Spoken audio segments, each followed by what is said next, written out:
ഇതിനെ മനസ്സിലാക്കാൻ വേണ്ടി വേദാന്തങ്ങളും മറ്റു ഗുരുക്കന്മാരും ലോകത്തിൽ അറിഞ്ഞതും അറിയപ്പെടാത്തതായിട്ടുള്ള ഒരുപാട് ഗുരുക്കന്മാരെ കുറിച്ച് ഞാൻ വായിച്ചു. അപ്പോൾ വളരെ ഇൻ്റലിജൻ്റ് ആയിട്ടുള്ള വളരെ സൂപ്പർ റിഫൈൻഡ് ആയിട്ടുള്ള മെത്തേഡുകളും യോഗ സമ്പ്രദായങ്ങളും അങ്ങനെ ഒരുപാട് കാര്യങ്ങൾ വായിച്ചു, വളരെ ഡീപ്പായിട്ട് വായിച്ചു. അതിനെക്കുറിച്ച് റിസർച്ച് ചെയ്തു, അതിനെക്കുറിച്ച് പ്രാക്ടീസ് ചെയ്തു, ഇങ്ങനെയൊക്കെ ചെയ്തു.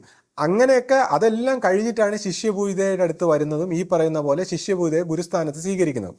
അപ്പം ഞാൻ ഒന്നും മനസ്സിലാക്കാതെ ഇപ്പം ശിഷ്യപൂജിതയെ ഒരു ഗുരുസ്ഥാനത്ത് സ്വീകരിക്കുമെന്ന് ആരെങ്കിലും കരുതുന്നുണ്ടോ? കൂടാതെ എന്നൊക്കെ ഗുരുവിനറിയാം. ഇപ്പോൾ ഗുരുവിനോടൊപ്പം പ്രവർത്തിച്ചപ്പോൾ ഏറ്റവും അധികം കഷ്ടപ്പെട്ടിട്ടുള്ളത് ശിഷ്യപൂജിതയാണ്. അതായത് ഒരു നിഴല് പോലെ ശിഷ്യപൂജിത ഉണ്ടായിരുന്നിട്ട് പോലും ഗുരു എത്ര പ്രാവശ്യം ശിഷ്യപൂജിതയെ അതിവിദഗ്ധമായി പറ്റിച്ചു, വിഷമിപ്പിച്ചു. എന്നിട്ട് ഇപ്പൊ ഭയങ്കര വിഷമമായി. അതായത് നമ്മുടെ സകല നാഡീ ഞരമ്പ് ഇളകുന്ന പോലത്തെ പെരുമാറ്റങ്ങൾ, എന്നാൽ ഭയങ്കര സ്നേഹവും. അപ്പൊ ഞാൻ ഇതെന്താ കള്ള സ്നേഹമാണോ?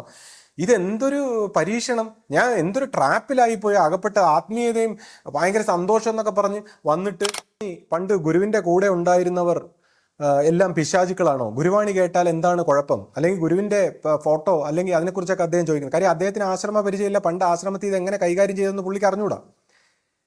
ഇനി ഗുരുവാണി കേട്ടാൽ എന്താണ് പ്രശ്നമെന്ന് പുള്ളി ഇങ്ങനെ ചോദിക്കുന്നു. അപ്പോൾ ഇവിടെയും നമ്മൾ വളരെ ശ്രദ്ധിച്ച് കേൾക്കണം, ആരും വിഷമിക്കരുത്.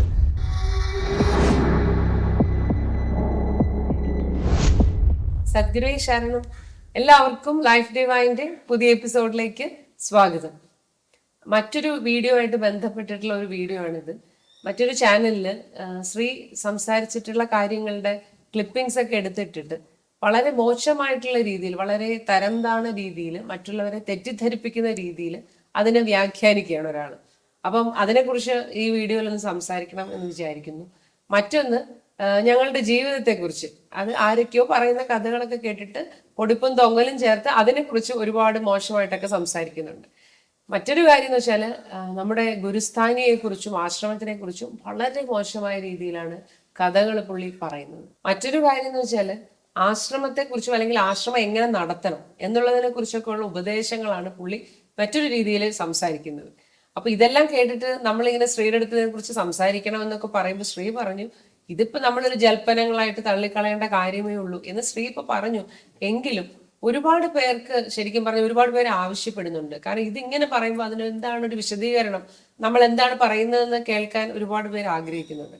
മാത്രമല്ല ഇതിനെക്കുറിച്ചൊക്കെ ഒന്ന് സംസാരിക്കുമ്പോൾ വളരെ മോശമായ കാര്യങ്ങളാണെങ്കിലും ശ്രീ ഇതിനെക്കുറിച്ച് സംസാരിച്ചു വരുമ്പോൾ അതിനകത്ത് ഒരുപാട് നല്ല കാര്യങ്ങൾ നമുക്ക് കേൾക്കാൻ സാധിക്കും. അപ്പൊ അതുകൊണ്ട് ശ്രീ ഈ കാര്യങ്ങളെ കുറിച്ചൊന്ന് വിശദീകരിക്കാമോ? ഒന്നാമതായി ഞാൻ ഈ വീഡിയോ കണ്ടില്ല. കാരണം ഇതുപോലുള്ള പുള്ളി പറയുന്ന ഈ താത്വിക പ്രഭാഷണങ്ങളൊക്കെ കണ്ടുകൊണ്ടിരിക്കുക, അതും 1.5 മണിക്കൂർ. അപ്പോൾ അതുകൊണ്ടുള്ള ഒരു വിഷമം കൊണ്ട്, കൂടാതെ എനിക്കാണെങ്കിൽ ഇതെല്ലാം കേൾക്കുമ്പോൾ ദേഷ്യവും വരും. കാരണം ഇപ്പം നമ്മൾ നേരിട്ട് സംസാരിക്കുകയാണെങ്കിൽ നമുക്ക് മറുപടി പറയാം. ഇതെന്ന് പറയുമ്പോൾ നമ്മൾ പറഞ്ഞ കാര്യങ്ങളെ അതിനെ വളരെ താഴ്ന്ന നിലവാരത്തിൽ അതിനെ മാറ്റിമറിച്ച് ദുരുദ്ദേശത്തിൽ സംസാരിക്കുകയാണ്. ഇപ്പം ഇദ്ദേഹം നേരത്തെ തന്നെ സംസാരിച്ച വീഡിയോയിൽ അതിനുള്ള കറക്റ്റ് വിശദീകരണം ഞാൻ കൊടുക്കുന്നുണ്ട്. അപ്പം ഞാൻ അടുത്ത വീഡിയോയിൽ ഇതിനുള്ള കറക്റ്റായിട്ടുള്ള ശരിയായ വിശദീകരണം കൊടുക്കുമ്പോൾ അദ്ദേഹം പറഞ്ഞതെല്ലാം മണ്ടത്തരങ്ങളായിട്ട് മാറുകയാണ്, പരിഹാസ രൂപത്തിലാവുകയാണ്. അപ്പോൾ പുള്ളി അതിന് കറക്റ്റ് മറുപടി പറയുമ്പോൾ അടുത്ത വിഷയം പിടിക്കുകയാണ്. അപ്പം അടുത്ത വിഷയം പിടിക്കുമ്പോഴും വളരെ കോൺഫിഡൻസോടുകൂടി ഇങ്ങനെ സംസാരിക്കുമ്പോൾ ആലോചിക്കുന്നില്ല. കാര്യം ഇതെല്ലാം സംസാരിച്ച ആളിന് ഇതിനെക്കുറിച്ചെല്ലാം വ്യക്തമായ മറുപടി ഉണ്ട് അല്ലെങ്കിൽ വ്യക്തമായ വിശദീകരണങ്ങൾ ഉണ്ടെന്ന് ആലോചിക്കാതെയാണ് ഇതൊരു ഉത്സവം പോലെ എത്രയെങ്കിലും നാൾ കൊണ്ട് ഇല്ല പ്രീമിയർ പോലെയൊക്കെ ഷോയൊക്കെ നടത്തുന്ന പോലെ എത്രയെങ്കിലും പരസ്യമൊക്കെ കൊടുത്ത് ഇത് നടത്തുന്നു.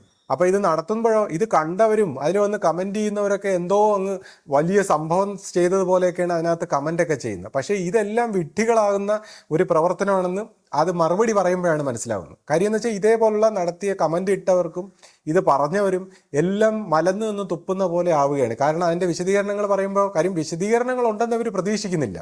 ഇവർ വിചാരിക്കുന്നതെന്ന് വെച്ചാൽ ഇവരിങ്ങനെ സംസാരിക്കുമ്പോൾ ഇവർക്ക് മനസ്സിൽ തോന്നുന്ന അത് മാത്രമാണ് അതിൻ്റെ കറക്റ്റ് രീതി. അപ്പം ഞാൻ പറയുമ്പോൾ ഞാൻ പറയുന്ന കാര്യങ്ങൾ പോലും മനസ്സിലാക്കാൻ പറ്റുന്നില്ല എന്ന് പറയുമ്പോൾ ഇവർ ഈ ഗുരുവാണികളെയൊക്കെ എങ്ങനെ മനസ്സിലാക്കുമെന്നൊന്ന് ആലോചിച്ച് നോക്കി. അതായത് എന്നെപ്പോലത്തെ ഒരു സാധാരണക്കാരൻ പറയുന്ന ആത്മീയ വിഷയങ്ങളെ പോലും തെറ്റിദ്ധരിച്ച് നേരെ ഘടകവിരുദ്ധമായിട്ടാണ് കാര്യങ്ങളെ മനസ്സിലാക്കി സംസാരിക്കുന്നത്. അപ്പോൾ പിന്നെ ഇത്രയും മഹാനായ ഒരു ഗുരുവിൻ്റെ വാണികളെ ഇവർ ഏത് രീതിയിൽ തെറ്റിദ്ധരിച്ചിട്ടുണ്ടാകുമെന്നൊന്ന് ആലോചിച്ച് നോക്കി. അപ്പോൾ ഏതായാലും അപ്പോൾ ഞാൻ പറഞ്ഞു ഇവരുടെ അടുത്ത് ആരെടുത്തെങ്കിലും അത് ആൾക്കാരൊക്കെ പലരും ഇങ്ങനെ സംസാരിച്ചപ്പോൾ ഞാൻ പറഞ്ഞു ഇവരാരെങ്കിലും ഒക്കെ ഒന്ന് കേട്ടിട്ട് എന്താണ് അതിൻ്റെ പോയിന്റുകൾ, ഓരോരോ കാര്യങ്ങളായിട്ട് അദ്ദേഹം പറഞ്ഞ എന്താണ് അതിന് മറുപടി ഞാൻ പറഞ്ഞുതരാം. കാര്യം ഇതിനു മുമ്പുള്ള വീഡിയോകളിൽ ഞാൻ ചിലതൊക്കെ ഇങ്ങനെ കുറച്ച് കൊച്ചു കൊച്ചു വീഡിയോകളൊക്കെ ഓടിച്ച് വളരെ സ്പീഡിന് കേട്ടു. പിന്നെ ഇപ്രാവശ്യം ഞാൻ പറഞ്ഞു എന്താണ് അതിൽ അദ്ദേഹം പറയുന്നത്, അത് പറഞ്ഞാൽ അതിന് ഞാൻ അതിൻ്റെ കറക്റ്റ് മറുപടി പറഞ്ഞുതരാം. അപ്പോൾ ആശ അദ്ദേഹം എന്താണ് അതിൽ പറഞ്ഞേക്കുന്നത്, ഞാൻ എന്തിനാണ് മറുപടി പറയേണ്ടത്, അതാദ്യം പറഞ്ഞു തരൂ. അതിലിപ്പോ ആദ്യം എന്ന് പറഞ്ഞാല് പുള്ളി പറയുന്ന സ്ത്രീയുടെ പേരിനെ കളിയാക്കിക്കൊണ്ട് ഭയങ്കര കളിയാക്കി. അപ്പൊ അത് നമുക്ക് മറ്റൊരു അവസരത്തിൽ അതിന് മറുപടി പറയാം. അല്ല, അത് അവസാനം പറയാം, കാര്യം അത് പ്രധാനപ്പെട്ട കാര്യമല്ല, അത് അവസാനം ഞാൻ അതിന് മറുപടി പറയാം. പിന്നെ പുള്ളിയുടെ പ്രധാനപ്പെട്ട പ്രശ്നം വെച്ചാല് ഞാൻ മേക്കപ്പ് ഇടുന്നു, മേക്കപ്പ് ഇട്ടുകൊണ്ട് ഇരിക്കുന്നു എന്നുള്ളത് പുള്ളിക്ക് ഭയങ്കര. അല്ല ആശ, അത് നമുക്ക് മാറ്റി വയ്ക്കാം, അതിനെക്കുറിച്ച് ഞാൻ ലാസ്റ്റ് അവസാനം പറയാം. കാര്യം നമുക്ക് ഇതേപോലുള്ള ഈ പൊടിപ്പും തൊങ്ങലും ഒത്തിരി മസാലയൊക്കെ കലർന്ന കാര്യങ്ങൾ നമുക്ക് അവസാനം പറയാം. ശരിയായ ആധ്യാത്മിക വിഷയങ്ങൾ ആദ്യം സംസാരിക്കാം. പിന്നെ വെച്ചാല് നമ്മുടെ വിവാഹം അത് വലിയ പ്രശ്നമാണ് പുള്ളിക്ക്. അതിനെ കുറിച്ച് എന്തൊക്കെയോ കഥകള്, അത് ഇന്ന് വരെ നമ്മൾ കേട്ടിട്ട് പോലും അത് പുതിയ കഥകളൊക്കെയാണ് പറയുന്നത്. അപ്പൊ അത്തരം കാര്യങ്ങളൊക്കെ നമുക്ക് ഒഴിവാക്കാം. ശരി, അപ്പൊ ഇതും പുള്ളി ഏകപക്ഷീയമായിട്ട് പുള്ളി എവിടെ നിന്നൊക്കെയോ കളക്ട് ചെയ്ത് അതിനെ എന്ന് വെച്ചാൽ വ്യക്തിഹത്യ നടത്തുക. കാര്യം നമ്മൾ ഈ പറയുന്ന ആധ്യാത്മിക വിഷയങ്ങളെക്കാൾ കൂടുതൽ പുള്ളി കോൺസെൻട്രേറ്റ് ചെയ്യുന്ന വ്യക്തിഹത്യ നടത്തി വേദനിപ്പിച്ച് നിശബ്ദമാക്കുക. അതാണ് പുള്ളിയുടെ ഒരു ടാക്ടിക്ക്. അപ്പോൾ ഇപ്പൊ തന്നെ പിന്നെ പുള്ളിയുടെ ക്കാളും പ്രായം കുറഞ്ഞ വ്യക്തിയെ ചേച്ചി എന്ന് വിളിച്ച് പരിഹസിച്ചൊക്കെ അങ്ങനെയൊക്കെയുള്ള ശ്രമം. അപ്പോൾ ഞാൻ ഇന്ന് വരെ പുള്ളിയുടെ പേരോ അല്ലെങ്കിൽ പുള്ളിയെക്കുറിച്ചോ ഒന്നും പരാമർശിക്കാതെ ഇതുപോലുള്ള കാര്യങ്ങൾ വിശദീകരിക്കുക മാത്രമാണ് ചെയ്തിട്ടുള്ളത്. അപ്പോൾ പുള്ളിയാണ് നമ്മുടെ പേര് പറഞ്ഞുകൊണ്ടും നമ്മളെ വ്യക്തിഹത്യ നടത്താനൊക്കെ ഉള്ളൊരു ശ്രമം. കാര്യം വ്യക്തിഹത്യ നടത്തിയാൽ വാടച്ചിരിക്കും എന്നായിരിക്കും പുള്ളി കരുതുന്നത്. അപ്പോൾ കുട്ടികളില്ലെന്നും പിന്നെ അങ്ങനെ മേക്കപ്പ് ഇടുന്നെന്നും ഇങ്ങനെയൊക്കെ ഉള്ള പല കാര്യങ്ങളാണ് പുള്ളി സംസാരിക്കുന്നത്. ആധ്യാത്മിക വിഷയങ്ങളെക്കാൾ കൂടുതൽ പ്രാധാന്യം അതിനാണ്. അപ്പോൾ നമ്മൾ പുള്ളിക്കാരനെ പോലെയും അല്ലെങ്കിൽ പുള്ളിക്കാരൻ്റെ കൂട്ടുകാരും മനസ്സിലാക്കേണ്ടത് ഈ വ്യക്തിഹത്യ പോലുള്ള കാര്യങ്ങളൊക്കെ അപക്വമായ വ്യക്തികളാണ് ചെയ്യുന്നത്. ഒന്നാമത്തെ കാര്യം സോഷ്യൽ മീഡിയയിൽ പരസ്യമായിട്ട്. രണ്ടാമത്തെ കാര്യം മെച്ചുറായിട്ടുള്ള വ്യക്തികളൊന്നും ഈ വ്യക്തിഹത്യ ഒന്നും മൈൻഡ് ചെയ്യാറില്ല. വ്യക്തിഹത്യയൊന്നും അതൊക്കെ പറയുന്നവരുടെ നിലവാരത്തിനനുസരിച്ച് ഓരോരുത്തർ ഇങ്ങനെ പറയുമല്ലോ. അപ്പോൾ നിലവാരമുള്ള മനുഷ്യർ ഇതുപോലുള്ള കാര്യങ്ങൾ ശ്രദ്ധിക്കാറില്ല. അതുകൊണ്ട് ഇതേപോലുള്ള കാര്യങ്ങളിൽ വേദനിക്കുക അല്ലെങ്കിൽ ഇങ്ങനെ വ്യക്തിഹത്യ നടത്തി നമ്മളെ വാടപ്പിക്കാമെന്ന് കരുതരുത്. അതിൽ കൊച്ചു കുട്ടികളൊക്കെ വഴക്കൂടുന്ന സമയത്ത് അങ്ങോട്ടും ഇങ്ങോട്ടും ഒക്കെ കാര്യം പറയുന്നില്ലാതെ മറുപടി ഇല്ലാതെ വരുമ്പോൾ തെറി വിളിക്കുക, കരയുക, അല്ലെങ്കിൽ ഇനി എനിക്കൊന്നും മിണ്ടണ്ട എന്നൊക്കെ പറയുന്ന പിള്ളേരുടെ ആറ്റിറ്റ്യൂഡാണ്. പിന്നെ എന്ന് വെച്ചാൽ ശ്രീ ഇംഗ്ലീഷ് ഒക്കെ കലർത്തി വലിയ അറിവുള്ള ആളായിട്ട് ഭാവിച്ചുകൊണ്ട് എന്തൊക്കെയോ ഇങ്ങനെ പറയുന്നു എന്നാണ്. ഇംഗ്ലീഷ് പറയുന്നത് പുള്ളിക്ക് ഇഷ്ടപ്പെട്ടിട്ടില്ല. അപ്പൊ അതും നമുക്ക് അവസാനം ഇതുപോലത്തെ മൊത്തം മസാല കഥകളും നമുക്ക് അവസാനം ഓഡിയൻസ് കാത്തിരിക്കുക. അതുപോലത്തെ മസാല കഥകളൊക്കെ നമുക്ക് അവസാനം വ്യക്തിഹത്യയും അതുപോലുള്ള കാര്യങ്ങളൊക്കെ അവസാനം. ഇപ്പൊ എന്നെ സംബന്ധിച്ച് ഞാനായിട്ട് വ്യക്തിഹത്യ ഒന്നും ചെയ്യില്ല. അദ്ദേഹം പറയുന്നതിനെ നേരെ അങ്ങ് തിരിച്ചിട്ട് കൊടുക്കാൻ മാത്രമേ ഞാൻ ചെയ്തിട്ടുള്ളൂ.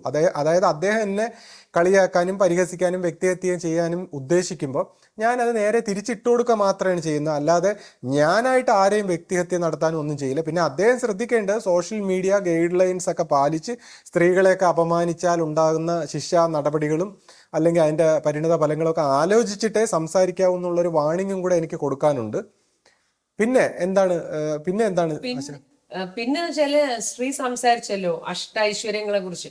അപ്പൊ അണിമ, ഗരിമ, ലിഖിമ എന്ന് പറയുന്ന അങ്ങനെയുള്ള അഷ്ടൈശ്വര്യങ്ങളുണ്ട്. അതിനെ കുറിച്ച് സ്ത്രീയുടെ ഒരു അനുഭവത്തെ കുറിച്ച് സ്ത്രീ സംസാരിച്ചു. അതിനെ എടുത്തു വെച്ചിട്ട് എന്തെല്ലാമൊക്കെയോ സംസാരിക്കുന്നു. വളരെ മോശമായ രീതിയിലാണ് അതിന്റെ പിന്നെ കളിയാക്കി ഇങ്ങനെ സംസാരിക്കുക.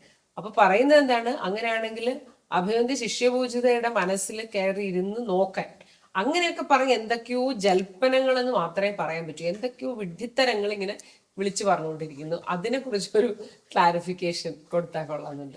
അപ്പൊ അതുകൊണ്ടാണ് ഞാൻ പറഞ്ഞത്, ഇത് ഞാൻ സംസാരിക്കുന്ന വിഷയങ്ങൾ വളരെ ശ്രദ്ധാപൂർവം കേട്ടിട്ട് വേണം. മറുപടി ഇങ്ങനെ പറയുകയാണെങ്കിൽ കാള പറ്റു കയറെടുത്ത പോലെ സംസാരിക്കാതെ നമ്മൾ പറയുന്നതിനെ കേട്ടിട്ട് വേണം മറുപടി പറയാൻ. ഇപ്പൊ അണിമ ഗരിമ എന്നൊക്കെ പറയുമ്പോൾ ഞാനിങ്ങനെ ഒരു അനുഭവം കോൺഷ്യസ്നെസ്സിൽ എക്സ്പീരിയൻസ് ചെയ്തു എന്നാണ് പറഞ്ഞത്.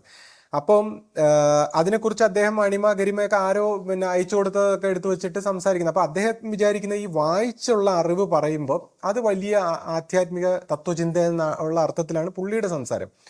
പക്ഷെ ഞാൻ എന്താണ് ഇവിടെ സംസാരിച്ചത്, എന്നെ സംബന്ധിച്ച് ഞാൻ ഇങ്ങനെ ആധ്യാത്മികമായി ഇപ്പോൾ ഒരു പ്രാക്ടീസും ചെയ്യാതെ എൻ്റെ തുടക്കത്തിൽ ഞാൻ പുസ്തകങ്ങളൊന്നും വായിച്ചിട്ടില്ല, ഒന്നും ചെയ്യാതെ വളരെ ബ്ലാങ്ക് ആയിട്ടുള്ള ഒരു മൈൻഡിൽ ഒരു ക്യൂരിയോസിറ്റിയോട് കൂടി ഞാനിങ്ങനെ അഖണ്ഡനാമം മന്ത്രം ജപിച്ച് തുടങ്ങിയപ്പോൾ തന്നെ എനിക്ക് ആന്തരികമായി വെയ്റ്റ്ലെസ് ആയിട്ട് ഇങ്ങനെ ഫെദർ പോലെ ഉയരുന്നതായിട്ട് അനുഭവപ്പെട്ടു. കോൺഷ്യസ്നെസ്സിലാണ്. കണ്ണ് പറഞ്ഞ് നോക്കുമ്പോൾ അങ്ങനെ ഒരു അനുഭവം ഇല്ല. പക്ഷേ കണ്ണടച്ചു കഴിഞ്ഞാൽ നമ്മുടെ കോൺഷ്യസ്നെസ്സിൽ ഇങ്ങനെ ഉയരുന്നതായിട്ടുള്ള ഒരു അനുഭവം. പിന്നെ അണിമ ഗരിമ, അതായത് നമ്മൾ അണ്ണുപോലെ ചുരുങ്ങുന്നതായിട്ടും ആകാശം മുട്ടെ വികസിക്കുന്നതായിട്ടും കോൺഷ്യസ്നെസ്സിൽ എക്സ്പീരിയൻസ് ചെയ്യും. കണ്ണുറന്ന് നോക്കുമ്പോൾ അങ്ങനെ ഒരു സംഭവം ഇല്ല.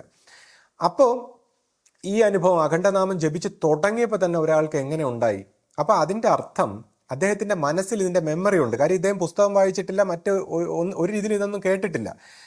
അപ്പോൾ ഈ കുട്ടിക്ക് ഇങ്ങനെ ഒരു അനുഭവം ഉണ്ടായതിൻ്റെ അർത്ഥം അദ്ദേഹത്തിൻ്റെ മെമ്മറി ഉണ്ട്. അപ്പം മെമ്മറി എങ്ങനെ വന്നു? അത് പാസ്റ്റ് ലൈഫ് എക്സ്പീരിയൻസ് ആയിരിക്കും. അപ്പോൾ പാസ്റ്റ് ലൈഫിൽ ഇതുപോലുള്ള എക്സ്പീരിയൻസ് ഉള്ളത് കൊണ്ടാണ് ഇമ്മീഡിയറ്റ്ലി അഖണ്ഡനാമം മന്ത്രം ജപിച്ചപ്പോൾ ഈ കുട്ടിക്ക് ഇങ്ങനെ ഒരു അനുഭവം ഉണ്ടായത്. അപ്പോൾ അദ്ദേഹം ചോദിച്ചു, അങ്ങനെയുള്ള സിദ്ധികളൊക്കെ ഉണ്ടായോ? അപ്പോൾ ഈ സിദ്ധികൾ ഉണ്ടാകുന്നതുമായിട്ട് ബന്ധപ്പെട്ടാണ് ഗുരുമാർഗത്തെക്കുറിച്ച് മനസ്സിലാക്കേണ്ടത്. അതായത് ഇപ്പോൾ പ്രോപ്പറായിട്ടുള്ള ജ്ഞാനിയായ ഒരു ഗുരുവിൻ്റെ അടുത്ത് വന്നാൽ ഇതുപോലുള്ള സിദ്ധികളൊക്കെ ഉണ്ടാകുമ്പോൾ തന്നെ ആ എനർജി അങ്ങ് ന്യൂട്രലൈസ് ആയി പോകും. അതുകൊണ്ടാണ് ഇപ്പം നമ്മൾ ശ്രദ്ധിച്ചു കഴിഞ്ഞാൽ യോഗ മാർഗത്തിലും യോഗ സമ്പ്രദായങ്ങളൊക്കെ ഫോളോ ചെയ്യുന്ന വ്യക്തികൾ ജ്ഞാനിയായ ഗുരുക്കന്മാരെ വന്ന് കാണൂല. കാര്യം പൂർണ്ണ ജ്ഞാനിയായ ഗുരുവിൻ്റെ അടുത്ത് വന്നാൽ ഇതുപോലുള്ള സിദ്ധി അങ്ങ് മാറിപ്പോകും. കാര്യം ഈ സിദ്ധി ആധ്യാത്മികതയിൽ വഴിതെറ്റിക്കുന്ന ഒരു മാർഗ്ഗമാണ്, അല്ലെങ്കിൽ മനുഷ്യനെ അഹന്തയിൽ കൊണ്ടുചേർന്നൊക്കെ തെറ്റിക്കുന്ന ഒരു വഴിയായതുകൊണ്ട് ജ്ഞാനമാർഗത്തിലെ ഗുരുവിൻ്റെ അടുത്ത് ചെന്ന് കഴിഞ്ഞാൽ ആദ്യമേ ഈ സിദ്ധിജാലങ്ങളെല്ലാം മാറിപ്പോവും. അപ്പോൾ അതിന് ഇപ്പം എൻ്റെ ഗുരുവിനെ സംബന്ധിച്ച്, ഇപ്പോൾ ശിഷ്യപൂജയെ സംബന്ധിച്ച് ഞാൻ പറയുമ്പോൾ എന്തുകൊണ്ടാണ് ഇങ്ങനെ ഇത് മാറിപ്പോവും അല്ലെങ്കിൽ ഇതേപോലുള്ള കാര്യങ്ങളൊക്കെ മാറിപ്പോകുമെന്ന് എനിക്ക് മനസ്സിലാക്കാനുള്ള ഒരു കാര്യം എന്താണെന്ന് വെച്ചാൽ, ഇതെങ്ങനെ കൺട്രോൾ ചെയ്യുന്നു, എങ്ങനെ ഒരാളുടെ ആധ്യാത്മിക അനുഭവം ഏത് രീതിയിൽ കൺട്രോൾ ചെയ്യാൻ പറ്റും ശിഷ്യപൂജയ്ക്കെന്ന് എനിക്ക് മനസ്സിലായത്. ഞാൻ പണ്ട് ഇത് പല പ്രാവശ്യം പറഞ്ഞിട്ടുണ്ട്. ഇപ്പോൾ ഗുരു ഒരു ദിവസം ഇങ്ങനെ പ്രഭാത ഭക്ഷണം കഴിച്ചുകൊണ്ടിരിക്കുമ്പോൾ ഞാൻ അവിടെ നിൽക്കുമ്പോൾ എനിക്ക് കുറച്ച് കഴിച്ചിട്ടൊരു അപ്പം എനിക്ക് തന്നിട്ട് ഗുരു ഇങ്ങനെ വളരെ സ്നേഹത്തോടെ എന്നെ ഇങ്ങനെ അത് കഴിക്കുമ്പോൾ ഇങ്ങനെ നോക്കിക്കൊണ്ടിരുന്നിട്ട് ഒരു സമയമായപ്പോൾ കറക്റ്റ് മതി മതി മതി എന്നിങ്ങനെ ഉറച്ച ശബ്ദത്തിൽ പറഞ്ഞിട്ട് ബാക്കി അങ്ങ് അമ്മയ്ക്ക് കൊടുക്കാൻ പറഞ്ഞു. അപ്പോൾ അന്ന് വൈകുന്നേരം ഞാനിങ്ങനെ പ്രാർത്ഥിച്ചുകൊണ്ടിരിക്കുമ്പോൾ ഞാനിങ്ങനെ ഈ ഒരുപാട് പല പല പ്രകാശ ഗോളാന്തരങ്ങളും ഇങ്ങനെ പല പല ഭൂമികളും ഒക്കെ ഇങ്ങനെ കടന്നു പോകുന്നതും വളരെ ആശ്ചര്യകരമായ ഒരു അനുഭവം ഉണ്ടായിട്ട് ഇനി ഉയർന്നു പോയ ഈ ശരീരത്തിലേക്ക് തിരിച്ചു വരാൻ കഴിയില്ല എന്നൊരു അശരീരി കേൾക്കുകയും ചെയ്യുന്നു. അപ്പോൾ അതായത് അത് മുഴുവൻ കഴിച്ചാൽ അല്ലെങ്കിൽ ആ ഒരു രീതിയിൽ എങ്ങനെ നിയന്ത്രിക്കുന്നു ആ എനർജി, ഗുരു പകർന്നു തന്ന എനർജിയിൽ ഏത് തലം വരെ പോകാവൂന്ന് വരെ ഗുരുവിന് നിയന്ത്രിക്കാൻ കഴിയുമെന്ന് എനിക്ക് അങ്ങനെയാണ് മനസ്സിലായത്. ഇത് കൂടാതെ ഇനിയും മറ്റ് രീതിയിലുള്ള അനുഭവങ്ങളുണ്ട്. അപ്പോൾ ഇതൊരു തുടക്കം മാത്രമാണ്. എൻ്റെ ആധ്യാത്മിക ജീവിതത്തിലെ ഒരു ഗുരു ശിഷ്യ പാരസ്പര്യത്തിലൂടെ തുടക്കത്തിലുണ്ടായ ഒരു അനുഭവത്തിനെ കുറിച്ചാണ് ഞാൻ പറഞ്ഞത്. പിന്നീട് ഈ അണിമ ഗരിമയെക്കുറിച്ചൊക്കെ പറയുമ്പോൾ പുള്ളി പറയുകയാണ്, ഈ ശിഷ്യപൂജിതയുടെ മനസ്സിൽ കയറി അല്ലെങ്കിൽ ആശ്രമത്തിൽ സൂക്ഷ്മമായി കടന്നു ചെന്ന് എല്ലാ കാര്യങ്ങളും ഒന്ന് പഠിച്ചുകൂടെ, എന്ന് ഒബ്സർവ് ചെയ്തുകൂടെ, അപ്പം നിങ്ങൾക്ക് എല്ലാ കാര്യങ്ങളും മനസ്സിലാകുമെന്ന് പുള്ളി ഇങ്ങനെ പരിഹാസ രൂപേണ പറയുന്നുണ്ടായിരുന്നു. അപ്പോൾ പുള്ളി എന്താ വിചാരിച്ചത്, ഞാൻ ശിഷ്യഭൂത ജന്യം ഒബ്സർവ് ചെയ്തിട്ടില്ല അല്ലെങ്കിൽ നിരീക്ഷിച്ചിട്ടില്ല എന്നാണോ പുള്ളി വിചാരിക്കുന്നത്? ഇപ്പോൾ എന്നെ സംബന്ധിച്ച് പറയുകയാണെങ്കിൽ ഞാനിപ്പോൾ നമ്മുടെ അമ്മയൊക്കെ വരുന്ന ആദ്യ കാലഘട്ടത്തിൽ പോലും ഒരു വിശ്വാസിയായിട്ട് വന്ന ആളല്ല. അപ്പം ഞാനിതൊരു പരീക്ഷണ സ്വഭാവത്തിൽ, വളരെ ശാസ്ത്രീയമായ ഒരു പരീക്ഷണ സ്വഭാവത്തിലാണ് ആധ്യാത്മിക രംഗത്തെ കടന്നു വന്നതെന്ന് ഞാൻ പറയുകയുണ്ടായി. അതിനുശേഷം ഞാൻ ഈ ഗുരുവാണികൾ വായിക്കുന്നു, റിസർച്ച് ചെയ്യുന്നു. അതിനുശേഷം ഈ ഗുരുവാണികൾ വായിക്കുമ്പോൾ പോലും ഈ ഇവർ പറയുന്ന പോലെ അങ്ങ് ചുമ്മാ കണ്ണടച്ച് വിശ്വസിക്കാതെ, കാര്യം എനിക്കിത് മനസ്സിലാവുന്നില്ല. ഈ ഇത്തരം കാര്യങ്ങൾ വളരെ ലോജിക്കലായിട്ട് എനിക്ക് മനസ്സിലാവുന്നില്ല ആധ്യാത്മികത. അപ്പം ഞാൻ ഇതിനെ മനസ്സിലാക്കാൻ വേണ്ടി വേദാന്തങ്ങളും മറ്റു ഗുരുക്കന്മാരും ലോകത്തിൽ അറിഞ്ഞതും അറിയപ്പെടാത്തതായിട്ടുള്ള ഒരുപാട് ഗുരുക്കന്മാരെ കുറിച്ച് ഞാൻ വായിച്ചു. അപ്പോൾ വളരെ ഇൻ്റലിജൻ്റ് ആയിട്ടുള്ള, വളരെ സൂപ്പർ റിഫൈൻഡ് ആയിട്ടുള്ള മെത്തേഡുകളും യോഗ സമ്പ്രദായങ്ങളും അങ്ങനെ ഒരുപാട് കാര്യങ്ങൾ വായിച്ചു, വളരെ ഡീപ്പായിട്ട് വായിച്ചു. അതിനെക്കുറിച്ച് റിസർച്ച് ചെയ്തു, അതിനെക്കുറിച്ച് പ്രാക്ടീസ് ചെയ്തു, ഇങ്ങനെയൊക്കെ ചെയ്തു. അങ്ങനെയൊക്കെ അതെല്ലാം കഴിഞ്ഞിട്ടാണ് ശിഷ്യപൂജിതയുടെ അടുത്ത് വരുന്നതും ഈ പറയുന്ന പോലെ ശിഷ്യപൂജിതയെ ഗുരുസ്ഥാനത്ത് സ്വീകരിക്കുന്നതും. അപ്പം ഞാൻ ഒന്നും മനസ്സിലാക്കാതെ ഇപ്പം ശിഷ്യപൂജിതയെ ഒരു ഗുരുസ്ഥാനത്ത് സ്വീകരിക്കുമെന്ന് ആരെങ്കിലും കരുതുന്നുണ്ടോ? കൂടാതെ ഇപ്പോൾ ഈ ശിഷ്യപൂജിതയെക്കുറിച്ച് സംസാരിക്കുകയാണെങ്കിൽ ഇപ്പോൾ എൻ്റെ ഒരു രീതി, ഞാൻ വളരെ ബുദ്ധിപരമായി വേദാന്ത സ്വഭാവത്തിൽ താത്വിക ചിന്ത ജ്ഞാനമാർഗത്തിലൊക്കെ ചിന്തിക്കുന്ന ആ രീതിയിൽ ചിന്തിക്കുന്ന ഒരു വ്യക്തിയാണ്. അപ്പോൾ എൻ്റെ ഒരു ചിന്താധാരയ്ക്ക് മാച്ച് ചെയ്യുന്ന രീതിയിലേ അല്ല ശിഷ്യപൂജിതയുടെ സംസാരമോ പ്രവർത്തനമോ ഒന്നും. അപ്പോൾ ഞാൻ ശിഷ്യപൂജിതയെ ഗുരുസ്ഥാനത്ത് സ്വീകരിക്കാൻ ഒരു സാധ്യതയില്ലാത്തതാണ്. എന്നെപ്പോലൊരു വ്യക്തി ശിഷ്യപൂജിതയെ ഗുരുസ്ഥാനത്ത് സ്വീകരിക്കേണ്ട ഒരു സാഹചര്യവും ഇവിടെയില്ല. പക്ഷേ ഞാൻ എന്തുകൊണ്ട് ശിഷ്യപൂജിതയെ ഗുരുസ്ഥാനത്ത് കാണുന്നു? അപ്പം അതാണ് എനിക്ക് പറയാനുള്ളത്. അതായത് പടിപടിയായിട്ട് ഈ ഗുരുവിനെ ഞാൻ എങ്ങനെ മനസ്സിലാക്കി, അല്ലെങ്കിൽ ഗുരുവിനെ എങ്ങനെ ഞാൻ നിരീക്ഷണം ചെയ്തു. അപ്പോൾ ഈ വിഷയങ്ങളെക്കുറിച്ച് ഇപ്പോൾ ഇദ്ദേഹം ഇപ്പോൾ പരിഹാസ രൂപത്തിൽ പലതും പറയുന്നു. എന്നാൽ ഇത് മനസ്സിലാക്കാൻ താല്പര്യമുള്ളവർക്ക്, ഈ ആധ്യാത്മിക വിഷയങ്ങളെക്കുറിച്ച് മനസ്സിലാക്കാൻ താല്പര്യമുള്ളവർക്ക്, ഗുരുമാർഗത്തെക്കുറിച്ച് മനസ്സിലാക്കാൻ താല്പര്യമുള്ളവർ ക്ഷമയുണ്ടെങ്കിൽ ഇതൊന്ന് കേട്ടു നോക്കുക. അത് എങ്ങനെ, ഞാൻ എന്തുകൊണ്ടാണ് ഇത്രയും കാര്യങ്ങൾ മനസ്സിലാക്കിയതിന് ശേഷം ശിഷ്യപൂജിതയെ ഗുരുസ്ഥാനത്ത് സ്വീകരിക്കുന്നതിൻ്റെ കാരണം എന്താണെന്ന് ഞാൻ വിശദീകരിച്ചു തരാം. അതിനു മുമ്പായിട്ട് നമ്മൾ ഗുരുമാർഗം എന്താണെന്ന് മനസ്സിലാക്കിയിരിക്കണം. ഇപ്പം നമ്മുടെ ഈ പരമ്പരയിൽ മെജോറിറ്റി ആയിട്ട് നമ്മൾ ഈ പറയുമ്പോൾ വിഷമിക്കരുത്. ഇത് പാസീവായിട്ട് നമ്മൾ ഈ പറയുന്ന കാര്യം എന്താണെന്ന് ഒബ്സർവ് ചെയ്ത് മനസ്സിലാക്കാൻ, അതായത് ഈ വേദനിക്കാതെ, കമ്പയർ ചെയ്യാതെ, വിഷമിക്കാതെ, ഞാൻ ഈ പറയുന്ന കാര്യം എന്താണ്, അല്ലെങ്കിൽ എഗെയിൻസ്റ്റ് ആയിട്ട് എനിക്കെതിരെ തർക്കം പറയാതെ ഞാൻ പറയുന്നത് എന്താണെന്നൊന്ന് ശ്രദ്ധിച്ച് കേൾക്കണം. നമ്മുടെ ഈ പരമ്പരയിൽ ഇപ്പോഴും പലർക്കും ഈ ഗുരുമാർഗം എന്താണെന്ന് മനസ്സിലായിട്ടില്ല. അപ്പോൾ ഈ ഗുരുമാർഗത്തെക്കുറിച്ച് പറയുമ്പോൾ, ഗുരുമാർഗം എന്ന് പറയുമ്പോൾ ഏറ്റവും ഇൻ്റലിജൻ്റ് ആയിട്ടുള്ള, സമൂഹത്തിൽ ഏറ്റവും ഇൻ്റലിജൻ്റ് ആയിട്ടുള്ള, ആധ്യാത്മിക മാർഗത്തിൽ ഏറ്റവും ഉയർന്ന ത്യാഗ സ്വഭാവത്തിലുള്ള, വളരെ സന്യാസത്തിൻ്റെ ഉത്തുംഗ തലത്തിലെത്തിയവർക്ക് മാത്രമാണ് ഈ ഗുരുമാർഗം ഇതിനു മുമ്പ് അവൈലബിൾ ആയിട്ടുള്ളത്. ഏറ്റവും ഇൻ്റലിജൻ്റ് ആയിട്ടുള്ള, ഏറ്റവും ത്യാഗ സ്വഭാവത്തിലും സഹിഷ്ണുതാഭാവത്തിലും ഏറ്റവും അറിവുള്ള, ഏറ്റവും ജ്ഞാനത്തിൻ്റെ ഉത്തുംഗ തലങ്ങളിലേക്ക് എത്തുന്നവരെ മാത്രമേ ഗുരുക്കന്മാർ ശിഷ്യന്മാരായിട്ട് സ്വീകരിച്ചിരുന്നുള്ളൂ. അപ്പോൾ പോലും ഒരുപാട് പരീക്ഷണങ്ങളിലൂടെ കടത്തിവിട്ടതിന് ശേഷം മാത്രമാണ് ശിഷ്യനായിട്ട് സ്വീകരിക്കുന്നത്. കാര്യം ഈ ഗുരുവിൻ്റെ, ഒരു ശിഷ്യന്റെ കർമ്മഗതി ഏറ്റെടുത്തുകൊണ്ട് അവനെ ജ്ഞാനമാർഗത്തിലേക്ക് പരിണമിപ്പിക്കണമെങ്കിൽ ഗുരുക്കന്മാർ നിസ്സാരമായിട്ട് ഒരിക്കലും അത് ഏറ്റെടുത്തില്ല. അപ്പോൾ ഇത് പൊതുജനങ്ങൾക്ക് ഒരിക്കലും അവൈലബിൾ ആയിട്ടുള്ള ഒരു കാര്യമല്ല ഈ ഗുരുമാർഗം എന്ന് പറയുന്നത്. കൂടാതെ ഇപ്പം നമ്മുടെ ഗുരുമാർഗത്തിന് വളരെ യുണീക്ക് ആയിട്ടുള്ള ഒരു ഫീച്ചർ, അതായത് യുഗാന്തരങ്ങളായിട്ടുള്ള ഒരു മിസ്റ്റേക്കിൻ്റെ തിരുത്തും അല്ലെങ്കിൽ അതുമായിട്ട് ബന്ധപ്പെട്ട കാര്യങ്ങൾ, അത് ഞാൻ ഇവിടെ കൂട്ടിക്കുഴയ്ക്കുന്നില്ല. അതിൻ്റെ യുണീക്നെസ്സിനെ കുറിച്ച് പറയുന്നില്ല, ഞാൻ പൊതുവായിട്ടാണ് പറയുന്നത്. അപ്പോൾ പൊതുവായിട്ട് ഈ ഗുരുമാർഗം ഇത്രയും വാല്യുബിൾ ആയിട്ടുള്ള ഒരു കാര്യമാണ്. അപ്പോൾ അതിൽ സാധാരണ ജനങ്ങളെ സംബന്ധിച്ച് ഇപ്പോൾ പൊതുജനങ്ങൾക്ക് എപ്പോഴും അവൈലബിൾ ആയിട്ടുള്ള മതസ്വഭാവത്തിലുള്ള ആരാധനാ സമ്പ്രദായങ്ങൾ, ദേവീദേവ സമ്പ്രദായം, ഇപ്പോൾ ആഗ്രഹ പൂർത്തീകരണങ്ങളും മറ്റു കാര്യങ്ങളുമായിട്ടൊക്കെയുള്ള ദേവീദേവ സമ്പ്രദായങ്ങൾ. അപ്പോൾ അതിൽ തന്നെ നമ്മുടെ സോളിൻ്റെ, നമ്മുടെ ആത്മബലത്തെ നഷ്ടപ്പെടുത്തിക്കൊണ്ടാണ് ആഗ്രഹ പൂർത്തീകരണം നടത്തുന്നത്.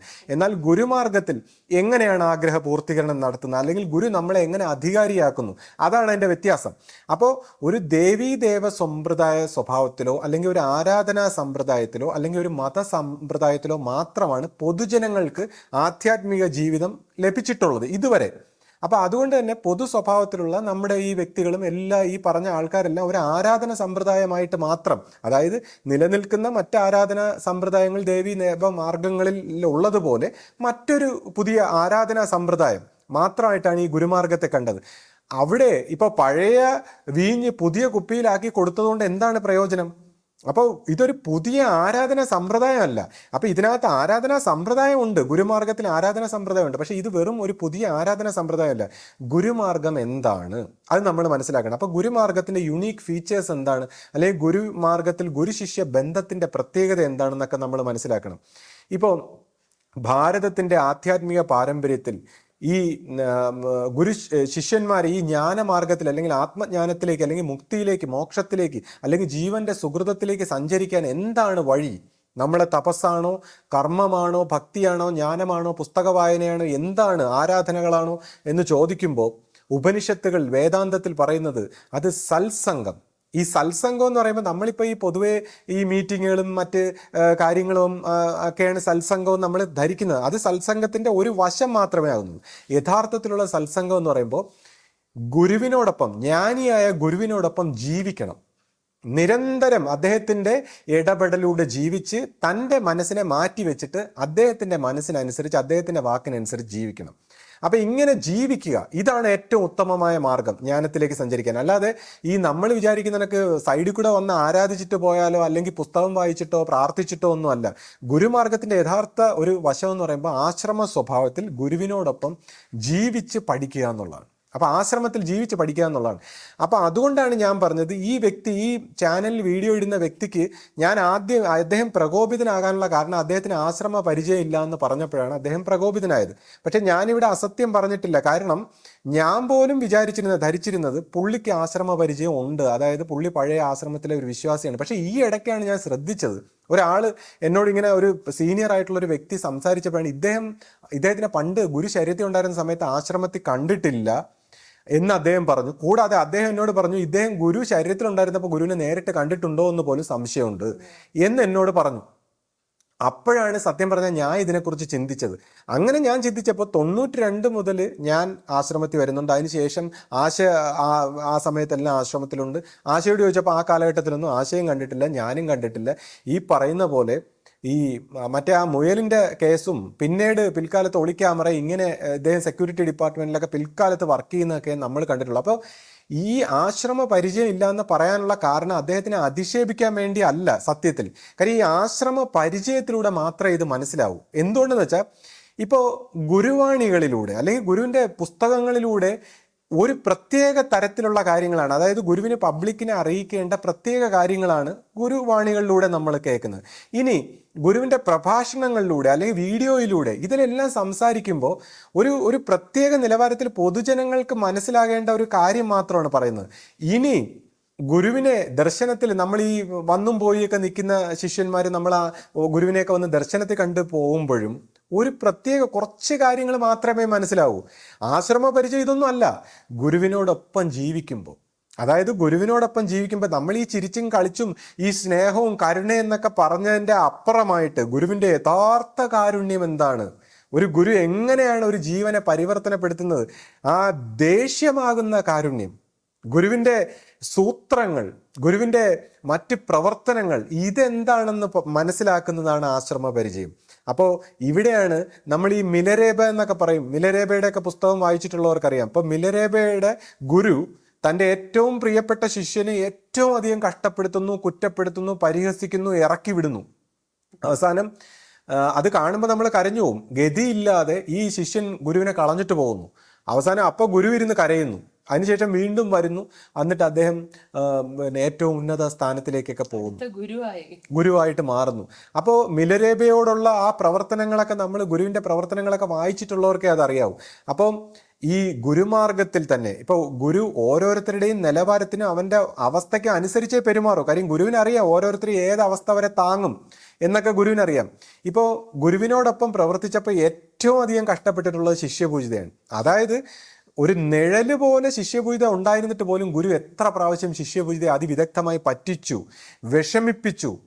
എന്നിട്ട് ഇപ്പോൾ ശിഷ്യപൂജിതയെക്കുറിച്ച് പറയുകയാണെങ്കിൽ ചെറുപ്പത്തിൽ തന്നെ വളരെ ഏറ്റവും ഒരു നൈസസ്റ്റ് ആയിട്ടുള്ള ഒരു സ്വീറ്റ് പേഴ്സണാലിറ്റിയാണ്. അതായത് ആരെയും കുറ്റം പറയില്ല, പരാതിയില്ല, എല്ലാം സഹിച്ച് അഡ്ജസ്റ്റ് ചെയ്തൊക്കെ പോകുന്ന ഒരു സ്വീറ്റ് പേഴ്സണാലിറ്റിയാണ്.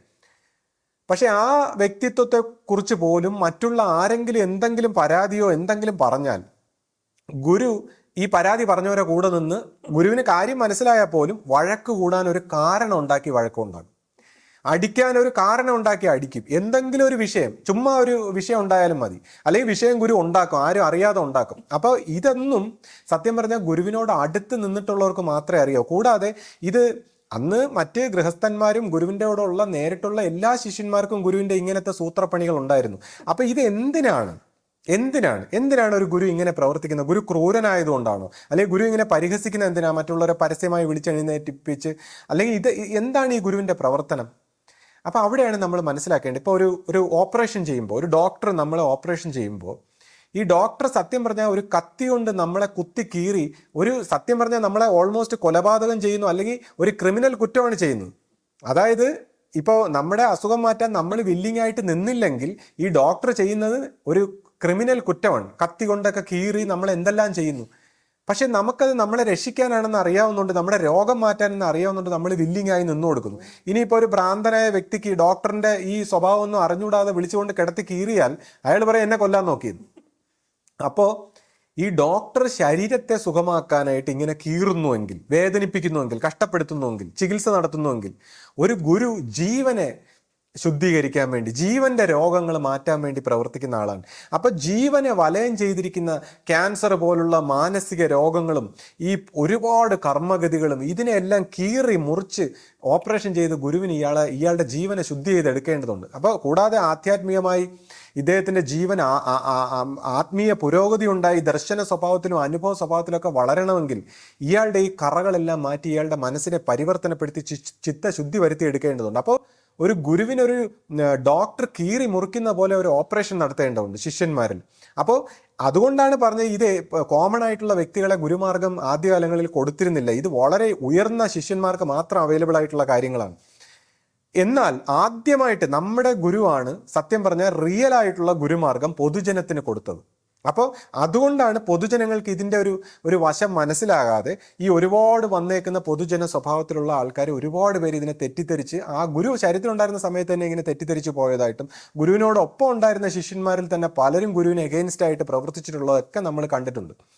അപ്പോൾ ഇത് ഈ മിലരേബയുടെ കഥ പറഞ്ഞ പോലെ ഗുരുശിഷ്യ ബന്ധത്തിലുള്ള ഈ ഒരു വശം മനസ്സിലാക്കാത്തവരാണ്. അപ്പോൾ ഗുരുക്കന്മാർ ഇങ്ങനെയൊക്കെ പെരുമാറുന്നു. അത് ശിഷ്യപൂജിതയോടൊപ്പമാണെങ്കിൽ അവസാനം വരെ ഗുരു ഇങ്ങനെ പെരുമാറിയിട്ടുണ്ടെന്നാണ്. പല പ്രാവശ്യം ശിഷ്യപൂജിത വിഷമിച്ച് ഇതെല്ലാം കളഞ്ഞിട്ട് പോകാൻ ആയിട്ട് ഇങ്ങനെ പോയിരുന്ന് പ്രാർത്ഥിക്കുമ്പോൾ അന്നേരം ജീസസും മുഹമ്മദ് നബിയും അല്ലെങ്കിൽ ബുദ്ധനും ഇതുപോലുള്ള ഗുരുക്കന്മാർ വന്ന് മോളെ ഇത് തെറ്റിച്ചിട്ട് പോകല്ലേ, ഇത് ഏറ്റവും ഉന്നതമായ ഗുരുമാർഗമാണ്, ഇത് കളഞ്ഞിട്ട് പോകല്ലേ, ഇത് ദൈവത്തിൻ്റെ ഒരു വഴിയാണ് എന്നെല്ലാം വന്ന് ശിഷ്യപൂജിതയെ ആശ്വസിപ്പിക്കുന്നതും പിന്നീട് ശിഷ്യപൂജിത എന്ന് ഗുരുവിനോടൊപ്പം വീണ്ടും നിൽക്കുന്നതും അങ്ങനെ എന്തെല്ലാം വിഷമതകളിലൂടെ കടന്നുപോയി. ഇത് ശിഷ്യപൂജിത മാത്രമല്ല, അന്നത്തെ ഗൃഹസ്ഥന്മാരോടെല്ലാം ചോദിച്ചു കഴിഞ്ഞാൽ അവരെല്ലാം ഇതുപോലുള്ള പല പല കഥാർസിസിലൂടെ കടന്നു പോയവരാണ്. അപ്പോൾ ഇതിനെയാണ് ഞാൻ ആശ്രമ പരിചയം എന്ന് പറഞ്ഞത്. അപ്പോൾ ഇങ്ങനത്തെ ഒരു ആശ്രമ പരിചയം ഈ വ്യക്തിക്കോ ഈ പറഞ്ഞ വ്യക്തികൾക്കോ ഇല്ല. അവർ ഗുരുവിനെ അഥവാ വന്നിട്ടുണ്ടെങ്കിൽ വല്ലപ്പോഴും വന്ന് ചിരിച്ച് തമാശയൊക്കെ പറഞ്ഞ് ഗുരുവിൻ്റെ ഒരു പ്രസാദം വാങ്ങിച്ച് പോയിട്ടുള്ള പരിചയം മാത്രമാണ് അവർക്കുള്ളത്. അത് വെച്ചിട്ടാണ് അവർ ഈ സംസാരിക്കുന്നത്. ഇനി എന്നോട് ശിഷ്യപൂജിത എങ്ങനെ പെരുമാറിയെന്ന് നോക്കാം. ഇപ്പം ഞാനാണെങ്കിൽ ശിഷ്യപൂജിതയുടെ അടുത്തേക്ക് വരുമ്പോൾ ശിഷ്യപൂജിത ഒരു ഗുരുസ്ഥാനത്തേക്ക് ചെറിയ ചെറിയ അനുഭവങ്ങളൊക്കെ ഉണ്ടായി, അഖണ്ഡനാമമൊക്കെ ജപിച്ചും അല്ലെങ്കിൽ ചെറിയ ചെറിയ കൊച്ചു കൊച്ചു അനുഭവങ്ങൾ എനിക്കുണ്ടായി. അപ്പോൾ ആ അനുഭവത്തിൻ്റെ ഫലമായിട്ട് ഞാനിങ്ങനെ ശിഷ്യപൂജിതയുടെ അടുത്ത് വരുമ്പോൾ എന്നോട് എങ്ങനെ പെരുമാറിയെന്ന് നോക്കാം. കാര്യം ഞാനെന്ന് പറയുമ്പോൾ ഒരുപാട് വായിച്ചിട്ടാണ് വരുന്നത്. അതായത് മിലരേബയുടെയൊക്കെ പുസ്തകം ഞാൻ ആദ്യമേ വായിച്ചു. അപ്പോൾ ശിഷ്യപൂജിത എങ്ങനെ പെരുമാറാൻ സാധ്യതയുണ്ടെന്നൊക്കെ എനിക്ക് മനസ്സിലായി. ഒരു ഗുരു എങ്ങനെ പെരുമാറാൻ സാധ്യതയുണ്ടെന്നൊക്കെ മനസ്സിലായി. ഞാൻ വിചാരിച്ചു ഡയറക്റ്റ് ആയിട്ടുള്ള പരീക്ഷണമായിരിക്കും, നമ്മളെ പരിഹസിക്കുമായിരിക്കും. ഇപ്പോൾ ആദ്യം ഒരു ദിവസമൊക്കെ ഞാൻ നോക്കുമ്പോൾ സഹകരണ മന്ദിരത്തിലൊക്കെ ഞാൻ വന്നിരിക്കുമ്പോൾ വളരെ സ്നേഹത്തോടെ നീ അവിടെയാണ് ഇരിക്കേണ്ടത്, നീ ഇങ്ങ് വാ എന്ന് പറഞ്ഞ് വളരെ സ്നേഹത്തോടെ വിളിച്ചിരുത്തി, പരസ്യമായിട്ട് വിളിച്ചിരുത്തി അധിക്ഷേപിക്കുകയൊക്കെ ചെയ്തിട്ടുണ്ട്. അപ്പം ഞാനിങ്ങനെ ഐസായിട്ട് ഇത് എന്താ ഇത് എന്നാ പഴയ കാര്യങ്ങളൊക്കെ പറഞ്ഞ് അപ്പോൾ അപ്പൂപ്പൻ്റെ കാര്യമൊക്കെ പറഞ്ഞ് ഇങ്ങനെ എൻ്റെ അപ്പൂപ്പൻ പിണങ്ങിപ്പോയ കഥയൊക്കെ പറഞ്ഞു. അപ്പം ഞാനിങ്ങനെ വിഷമിച്ചു പോയിട്ടുണ്ട്. അന്നെന്ന് പറഞ്ഞാൽ നമുക്കൊന്നും അറിഞ്ഞില്ല, ചെറുപ്രായമാണ്. അപ്പോൾ അങ്ങനത്തെ അപ്പോൾ സ്നേഹം തന്നിട്ട് ഇങ്ങനെ വിളിച്ചിട്ട് ഇങ്ങനത്തെയൊക്കെ ചില പെരുമാറ്റം. ഇപ്പം തന്നെ ആദ്യകാലങ്ങളിൽ ഞാനൊക്കെ ഈ ശാന്തി മഹിമയിലൊക്കെ ട്രിവാൻഡ്രത്തൊക്കെ പ്രവർത്തിക്കുമ്പോൾ നമ്മൾ ഈ ഗുരുവാണിയൊക്കെ വായിച്ചിട്ട് വളരെ സീരിയസ് ആയിട്ട് ആത്മീയ വിഷയങ്ങളൊക്കെ എടുത്തങ്ങ് പ്രവർത്തിക്കുകയാണ്, ത്യാഗ സ്വഭാവത്തിലൊക്കെ പ്രവർത്തിക്കുകയാണ്. അപ്പോൾ അന്നത്തെ കാലത്ത് നമ്മുടെ ഈ ശാന്തി മഹിമയുടെ പുതിയ സംഘാടകരെയൊക്കെ സെലക്ട് ചെയ്യുന്നൊരു സമയം. അപ്പോൾ ഹരിയും ഞാനും പ്രേംജിയൊക്കെ ഉണ്ട്, സുശാന്തൊക്കെ ഉണ്ട്. അപ്പോൾ ഇവരുടെ ഇടയിൽ എൻ്റെ പ്രവർത്തനമൊക്കെ കണ്ടിട്ട് ഹരി തന്നെ ഒരു ദിവസം രാത്രി എന്നോട് പറഞ്ഞു, ചിലപ്പോൾ നീ ആയിരിക്കും ചിലപ്പോൾ അടുത്ത ഏതെങ്കിലും സംഘടനാ ഭാരവാഹിത്വമൊക്കെ വരും, നിന്റെ പേരും കാണും എന്നൊക്കെ പറഞ്ഞു. അപ്പം ഞാനത് കാര്യമായിട്ട് എടുക്കുന്നില്ല. കാര്യം ഞാൻ ആ സമയത്ത് എനിക്ക് ഞാനിങ്ങനെ ഒരു പുസ്തകത്തിൽ വായിച്ചു. അതായത് വിനോബ ഭാവെ ദൈവത്തിനെ തേടി ഇറങ്ങിയപ്പോൾ അദ്ദേഹത്തിൻ്റെ സർട്ടിഫിക്കറ്റുകളും എല്ലാം നദിയിൽ എറിഞ്ഞിട്ടാണ് അദ്ദേഹം പോയത്, അദ്ദേഹത്തിൻ്റെ ബിലോങ്ങിങ്സ്. അപ്പോൾ എൻ്റെ മനസ്സിലൊരു പരീക്ഷണം വന്നു. അതായത് എനിക്ക് ദൈവത്തെ തേടാൻ ഇറങ്ങുമ്പോൾ ഞാൻ ഇതെല്ലാം ഉപേക്ഷിക്കാൻ തയ്യാറാണോ?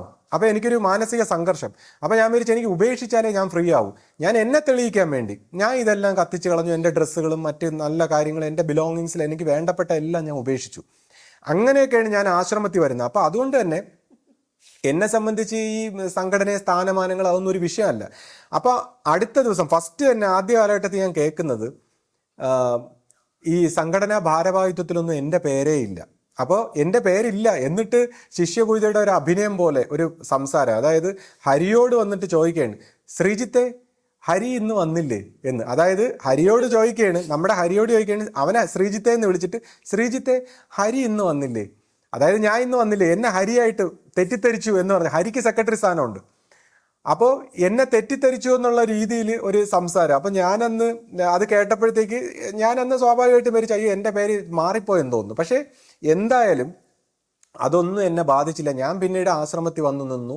ഈ പറയുന്നതൊക്കെ അടുക്കളയിലും ഡയറി ഫാമിലും ഒക്കെ കർമ്മം ചെയ്യുന്ന ഒരു കാലഘട്ടം. അപ്പോൾ ഈ കാലഘട്ടത്തിൽ ഞാനിങ്ങനെ അന്നത്തെ കാലത്ത് നമ്മൾ ഈ മിലരേബയുടെ കാര്യം ഇപ്പോൾ സ്ട്രെയിറ്റ് ഫോർവേഡ്, ഗുരു നമ്മളെ പാര വയ്ക്കും, വഴക്കുറയും, ചതിക്കും, ഇതൊക്കെ സ്ട്രെയിറ്റ് ഫോർവേഡ് ആണെന്നാണ് വിചാരിക്കുന്നത്. അടി കൂടെ വയ്ക്കുമെന്ന് എനിക്ക് അറിഞ്ഞുകൂടാ, അത് ഞാൻ പ്രതീക്ഷിക്കുന്നില്ല. അല്ലെങ്കിൽ ബാക്ക്ഗ്രൗണ്ടിൽ കൂടെ കളിക്കുമെന്ന് കാര്യം ഗുരുക്കന്മാരെ ഒരിക്കലും അങ്ങനെ ചെയ്യില്ലല്ലോ.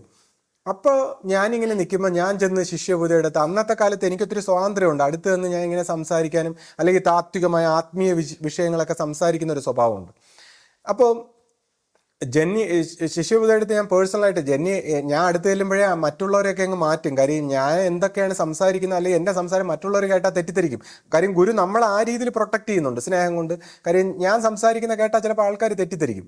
അപ്പം ഞാൻ ചെന്ന് ഗുരുവിനെ പഠിപ്പിക്കുന്ന പോലെയൊക്കെ പറയും, ഗുരു ഇതാ ഇങ്ങനെയല്ലേ ഈ കാര്യം, അപ്പോൾ അങ്ങനെയല്ലേ. അപ്പോൾ ജെന്നി ഇങ്ങനെ ഭയങ്കര ചിരിച്ച് അതെല്ലാം കേട്ട് ആസ്വദിച്ച് എന്നെ ഇങ്ങനെ സമാധാനിപ്പിച്ച് വിടും. എന്നിട്ട് ഞാൻ ചോദിക്കും, ഇപ്പോൾ ചില സമയത്തൊക്കെ ചില ഇഷ്യൂസൊക്കെ വരുമ്പോൾ ഞാൻ ചെന്ന് ഗുരുവിനോട് പറയും, ഗുരുവേ എനിക്കിതൊന്നും ഇഷ്ടമല്ല, ഇങ്ങനത്തെ കാര്യങ്ങളല്ല എനിക്കിഷ്ടം, എനിക്ക് ഇങ്ങനത്തെ കാര്യങ്ങളൊക്കെയാണ് ഇഷ്ടം. മരമണ്ടൻ കാര്യം എന്ന് വെച്ചാൽ എന്തിഷ്ടമല്ല എന്തിഷ്ടമാണെന്ന് ഒരു ഗുരുവിനോട് പറഞ്ഞു കൊടുക്കുകയാണ്. അപ്പം മണ്ടൻ, എനിക്ക് അതിനെക്കുറിച്ച് ഒന്നും അറിഞ്ഞില്ല. അപ്പം ഞാൻ ചെന്ന് ഗുരുവേ എനിക്ക് ഇതൊക്കെയാണ് ഇഷ്ടം, എനിക്ക് ഇതൊന്നും ഇഷ്ടമല്ല ഇങ്ങനത്തെ കാര്യങ്ങൾ. അപ്പം ഞാൻ നോക്കുമ്പോൾ എനിക്ക് ഇഷ്ടമല്ലാത്ത കാര്യങ്ങൾ തന്നെ പറയുന്നു, നേരെ വിരുദ്ധം. അപ്പം ഞാൻ വിചാരിക്കുന്നത് ഇത് എന്തൊരു കഷ്ടം. ഇത് നമ്മളെ സകല എന്ന് പറഞ്ഞാൽ ഗുരുവിനോടൊപ്പം പ്രവർത്തിച്ചപ്പോൾ ചില കാര്യങ്ങൾ ഗുരു എന്തൊക്കെയോ പ്രവർത്തിച്ച പോലെ ബാക്കിയുള്ളവർ എന്ന് പറയും. ഞാൻ ചെന്ന് ഗുരുവിനോട് ദേഷ്യപ്പെട്ട് ഗുരു ഇതെന്താ ഇവരൊക്കെ ഇങ്ങനെയൊക്കെ പറയുന്നു, ഇങ്ങനെയൊക്കെ ഗുരു പറഞ്ഞോ? അപ്പൊ ഗുരു പറഞ്ഞു, അയ്യോ ഞാൻ ഒന്നും പറഞ്ഞില്ല, അത് അവരായിരിക്കും. പക്ഷെ പിന്നെ അപ്പൊ എൻ്റെ അടുത്ത് ഇത്രയും സ്നേഹം മുന്നിൽ. അപ്പൊ ഞാൻ വിചാരിക്കും ഇതെല്ലാം ഇങ്ങനെ പല രീതിയിൽ ഗുരു കളിക്കുന്നത് പോലെ എനിക്കിങ്ങനെ തോന്നി പിൽക്കാലത്ത്. അപ്പം എനിക്ക് ഭയങ്കര വിഷമമായി. അതായത് നമ്മുടെ സകല നാഡീ ഞരമ്പ് ഇളകുന്ന പോലത്തെ പെരുമാറ്റങ്ങൾ, എന്നാൽ ഭയങ്കര സ്നേഹവും. അപ്പം ഞാൻ ഇതെന്താ കള്ള സ്നേഹമാണോ, ഇതെന്തൊരു പരീക്ഷണം, ഞാൻ എന്തൊരു ട്രാപ്പിലായിപ്പോയി അകപ്പെട്ട ആത്മീയതയും ഭയങ്കര സന്തോഷം എന്നൊക്കെ പറഞ്ഞ് വന്നിട്ട് പിന്നെ ഒരു ട്രാപ്പിലായതുപോലെ എനിക്ക് തോന്നി. അതിനുശേഷം ഞാൻ ഒരു സമയത്ത് ഞാൻ വിചാരിച്ചു വല്ല ഹിമാലയത്തിലോട്ടും പോയാലോ, മറ്റേ നമ്മുടെ യോഗിയുടെ ആത്മകഥയൊക്കെ വായിച്ച് ബാബാജിയുടെ ഇതൊക്കെ വായിച്ച് ഹിമാലയത്തിലോട്ട് വല്ലതും പോയാലോ, അല്ലെങ്കിൽ വല്ല രമണ മഹർഷിയുടെ തേടി വല്ലതും പോയാലോ എന്നൊക്കെ പറഞ്ഞ് ഒരു സമയത്ത് ഇങ്ങനെ കന്യാകുമാരി വരെ ഞാനിങ്ങനെ യാത്ര ചെയ്തു, എല്ലാം കളഞ്ഞിട്ട്. അപ്പം അവിടെ വെച്ച് രമണ മഹർഷിയുടെ ഒരു പുസ്തകം, അതിനകത്ത് രമണ മഹർഷി പറയുന്നു, നിങ്ങൾ എവിടെയാണോ നിൽക്കുന്നത് അവിടെ നിന്ന് ശാന്തി കിട്ടിയില്ലെങ്കിൽ പിന്നെ എവിടെ ചെന്നാലും നിങ്ങൾക്ക് ശാന്തി കിട്ടൂല. അപ്പം ഞാൻ നേരെ തിരിച്ച് ഇങ്ങ് വീണ്ടും ഇവിടെ വന്നു. കാര്യം ഈ അശാന്തമായ ഇരുത്ത് നിന്ന് തന്നെ ശാന്തി നേടിയാലേ പറ്റൂ. അങ്ങനെ ഇരിക്കുമ്പോൾ ഇത്രയും പരീക്ഷണങ്ങളായി ആ സമയത്താണ് ഞാൻ ഈ ശ്രീരാമകൃഷ്ണ പരമഹംസന്റെ വചനാമൃതമൊക്കെ വായിക്കുന്നു. അപ്പോൾ വിവേകാനന്ദനോട് ശ്രീരാമകൃഷ്ണന്റെ സ്നേഹവും.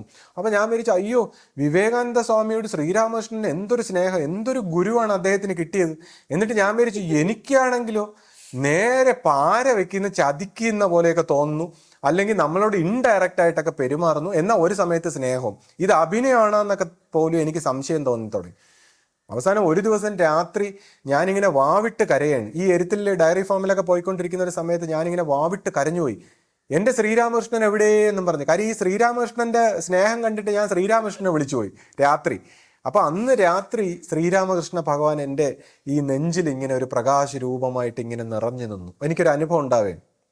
അങ്ങനെ ആ രാത്രി മൊത്തം അതിങ്ങനെ, കാര്യം ഞാൻ വളരെ അശാന്തനായി, എനിക്ക് തോന്നി എൻ്റെ മാനസിക നില തന്നെ എനിക്ക് വിഷമം. കാര്യം വളരെ ഇന്നസെൻ്റ് ആയിട്ടുള്ളൊരു ക്യാരക്ടറാണ് എനിക്ക്. കാര്യം നമ്മൾ സ്ട്രെയിറ്റ് ഫോർവേഡാണ്, നമ്മൾ ഇങ്ങനത്തെ കാര്യങ്ങളൊന്നും കണ്ടിട്ടില്ല. അപ്പോൾ ഈ ശ്രീരാമകൃഷ്ണന്റെ രൂപം നിറഞ്ഞു നിന്നിട്ട് പ്രകാശത്തിൽ നിറഞ്ഞു നിന്ന് അവസാനം അത് ഗുരുവിൻ്റെ രൂപമായി അതങ്ങ് മറഞ്ഞു. ഞാൻ രാവിലെ എഴുന്നേൽക്കുന്നു, എനിക്ക് ഭയങ്കരമായിട്ടൊരു ശാന്തി കിട്ടുന്നു. അപ്പോൾ എന്നിട്ടും എനിക്ക് ശിഷ്യപൂജയുടെ പ്രവർത്തനം എന്താണെന്ന് മനസ്സിലാവുന്നില്ല. അപ്പോൾ ആ സമയത്താണ് സത്യം പറഞ്ഞാൽ ഞാൻ ഈ ഓഷോയുടെ ഒരു പുസ്തകം വായിക്കുന്നത്. ഈ ഓഷോയുടെ പുസ്തകം ഞാൻ വളരെ മുമ്പ് വായിച്ചിട്ട് എടുത്തെറിഞ്ഞ പുസ്തകമാണ്. കാര്യം അദ്ദേഹത്തിൻ്റെ ഒരു ശൈലിയും അദ്ദേഹത്തിൻ്റെ ഈ പിന്നെ അഹങ്കാര സ്വഭാവത്തിലുള്ള ഈ പ്രവർത്തനങ്ങളും ഈ സെക്സും അതൊക്കെ കണ്ടപ്പോൾ നമുക്ക് ആധ്യാത്മികതയുടെ തുടക്കത്തിൽ അത് ഭയങ്കര ദേഷ്യം, പുച്ഛം, ഏതോ വൃത്തികെട്ടവൻ എന്ന് ഓഷോയുടെ പുസ്തകം വലിച്ചെറിഞ്ഞു. പക്ഷേ യാദർച്ഛികമായിട്ട് ഓഷോയുടെ പുസ്തകം അടുക്കുന്ന കൂട്ടത്തിൽ ഓഷോയുടെ ഒരു പുസ്തകം എൻ്റെ കയ്യിൽ കിട്ടി, ധ്യാനം ഹർഷോന്മാദത്തിൻ്റെ കല എന്നൊക്കെ പറയുന്നൊരു പുസ്തകം. അപ്പോൾ ആ പുസ്തകത്തിൽ അദ്ദേഹം ഈ ഗുരുക്കന്മാരുടെ രീതികളെ കുറിച്ചൊക്കെ പറഞ്ഞേക്കുന്നു. അതായത് ഗുരുക്കന്മാർ ഏത് രീതിയിലും പ്രവർത്തിക്കും, നിങ്ങളെ ഉണർത്തുക, നിങ്ങളെ രക്ഷിക്കാൻ വേണ്ടി ഗുരു എന്തും പ്രവർത്തിക്കും എന്നിട്ട് ഗുരുവിൻ്റെ രീതി ഇൻഡയറക്റ്റ് ആയിട്ടായിരിക്കും, ചിലപ്പോൾ ഡയറക്റ്റ് ആയിരിക്കും, എങ്ങനെയും പ്രവർത്തിക്കാം. അപ്പോഴാണ് എനിക്ക് മനസ്സിലാവുന്നത് ഗുരു ഇൻഡയറക്റ്റ് ആയിട്ട് അടിയിൽ കൂടെയും പ്രവർത്തിക്കും. അപ്പോൾ എനിക്ക് ഭയങ്കര ആശ്വാസം. അപ്പോൾ എനിക്ക് മനസ്സിലായി, എനിക്കൊരു ശാന്തി. ആ പുസ്തകം വായിച്ചപ്പോൾ തന്നെ എനിക്കൊരു ശാന്തി കിട്ടി. അപ്പോൾ എനിക്ക് മനസ്സിലായി എൻ്റെ ഗുരു സത്യം പറഞ്ഞാൽ ഭയങ്കര സ്നേഹമാണ്. അത്രയ്ക്ക് എന്നോടുള്ള സ്നേഹം കൊണ്ട് എൻ്റെ ജീവനെ ഉണർത്തിയെടുക്കാൻ വേണ്ടി എന്ത് ത്യാഗവും ചെയ്യണം. അതിനെക്കുറിച്ച് ഗുരു പറഞ്ഞേക്കുന്നത് എങ്ങനെയാണ്, ഒരു ശിഷ്യനെ ഉണർത്തിയെടുക്കാൻ ഗുരു ഏതറ്റം വരെയും പോകും. അവൻ ഇനി ആശ്രമം കളഞ്ഞിട്ട് പോയാലും ഗുരുവിൻ്റെ പ്രവർത്തനം ചെയ്യും. അതായത് ഗുരുവിൻ്റെ ഓപ്പറേഷൻ ഗുരു ചെയ്യും. ശിഷ്യൻ പിടിച്ചിരിക്കേണ്ട ശിഷ്യൻ്റെ ജോലിയാണ്. അപ്പൊ അത് എല്ലാവരോടും ചെയ്യുമെന്നല്ല ഞാൻ ഈ സാധാരണക്കാർ പുതിയ ആൾക്കാർ കേൾക്കുമ്പോൾ പേടിക്കേണ്ട കാര്യമില്ല. ഇത് ഈ ആധ്യാത്മിക വിഷയങ്ങളിൽ സീരിയസ് ആയിട്ട് ഇതൊക്കെ അറിയണമെന്ന് താല്പര്യമുള്ളവരെ സംബന്ധിച്ച് ഇങ്ങനെയൊക്കെ ചില പരീക്ഷണങ്ങളുണ്ട്. അപ്പം എനിക്കിത് ഭയങ്കര എൻട്രൻസ് പോലെ. അപ്പൊ എനിക്കിത് ഭയങ്കര ആശ്വാസമായി. അങ്ങനെ ഞാൻ പിന്നീട് ഞാൻ സത്യം പറഞ്ഞ ശിഷ്യപൂജയോട് തർക്കിക്കാൻ പോയില്ല. പിന്നെ എൻ്റെ തത്വവിചാരങ്ങൾ പറയാൻ പോയിട്ടില്ല, ഒന്നും എഴുതിക്കൊണ്ട് കൊടുക്കില്ല. അപ്പോഴാണ് ഞാൻ നേരത്തെ പറഞ്ഞിട്ടുണ്ട് വീഡിയോയിൽ, സമയം കൂടിക്കോണം, ഈ ശിഷ്യപൂജ എന്നെ മേളിൽ നിന്ന് വന്ന് വിളിക്കുകയും നീ ഇപ്പൊ ഒന്നും എഴുതുന്നില്ല, നീ സുഭദ എന്നോട് ഒന്നും പറയുന്നില്ല എന്നൊക്കെ ചോദിച്ചിട്ട്, അപ്പൊ ഞാൻ പറഞ്ഞു ഗുരുവേ ഞാൻ എല്ലാം ചെയ്ത മാപ്പ് തരണേ, എനിക്കൊന്നും അറിഞ്ഞൂടെ എന്ന് പറഞ്ഞ് പാദത്തിൽ നമസ്കരിച്ചപ്പം എനിക്ക് ഭസ്മമൊക്കെ ഇട്ട് ഇനി എല്ലാം കിട്ടി, പേടിക്കണ്ട എന്ന് പറഞ്ഞു. അതിനുശേഷം പിന്നീട് എന്നോട് അത്ര സ്നേഹമായിട്ട് ഇന്നു വരെ ഗുരു പെരുമാറിയിട്ടില്ല. പിന്നെ എനിക്ക് എൻ്റെ ജീവിതത്തിൽ ഒരുപാട് വിഷയങ്ങൾ, പുറമേക്കുള്ള ദുഃഖങ്ങൾ, നിരാശകൾ, അങ്ങനെയൊക്കെയുള്ള പുറമേക്കുള്ള ഒരുപാട് ജീവിതത്തിലെ വിഷമതകളിലൂടെയൊക്കെ കടന്നുപോയി. പക്ഷേ നമ്മുടെ ഉള്ളിൽ ഗുരു വഴി തെളിച്ചുകൊണ്ടേയിരുന്നു. അപ്പം ഞാൻ പറയുന്നു, അതിനുശേഷം ഒരു 15 വർഷക്കാലത്തോളം ഇതിൻ്റെ ഇടയിൽ സത്യം പറഞ്ഞാൽ ഞാൻ ശിഷ്യപൂജയോട് ഒന്നും സംസാരിച്ചിട്ടില്ല എന്നുള്ളതാണ്. പക്ഷെ ഒന്നും സംസാരിക്കാതെ തന്നെ ഞാൻ ഈ ഗുരുവിനെ മനസ്സിലാക്കി, ഈ ഒരു പ്രവർത്തനങ്ങൾ മനസ്സിലാക്കി, ഇതിൻ്റെ അനുഭവം മനസ്സിലാക്കി. അതിനുശേഷം ഈ 15 വർഷക്കാലം ഓരോ സമയത്തും ഗുരുവിൻ്റെ നിശ്ചലമായ ആ നോട്ടത്തിലൂടെയും ആ സംസർഗത്തിലൂടെ നമുക്ക് മാറ്റങ്ങൾ വരുന്ന നമ്മൾ ആന്തരികമായി തിരിച്ചറിഞ്ഞുകൊണ്ടിരുന്നു.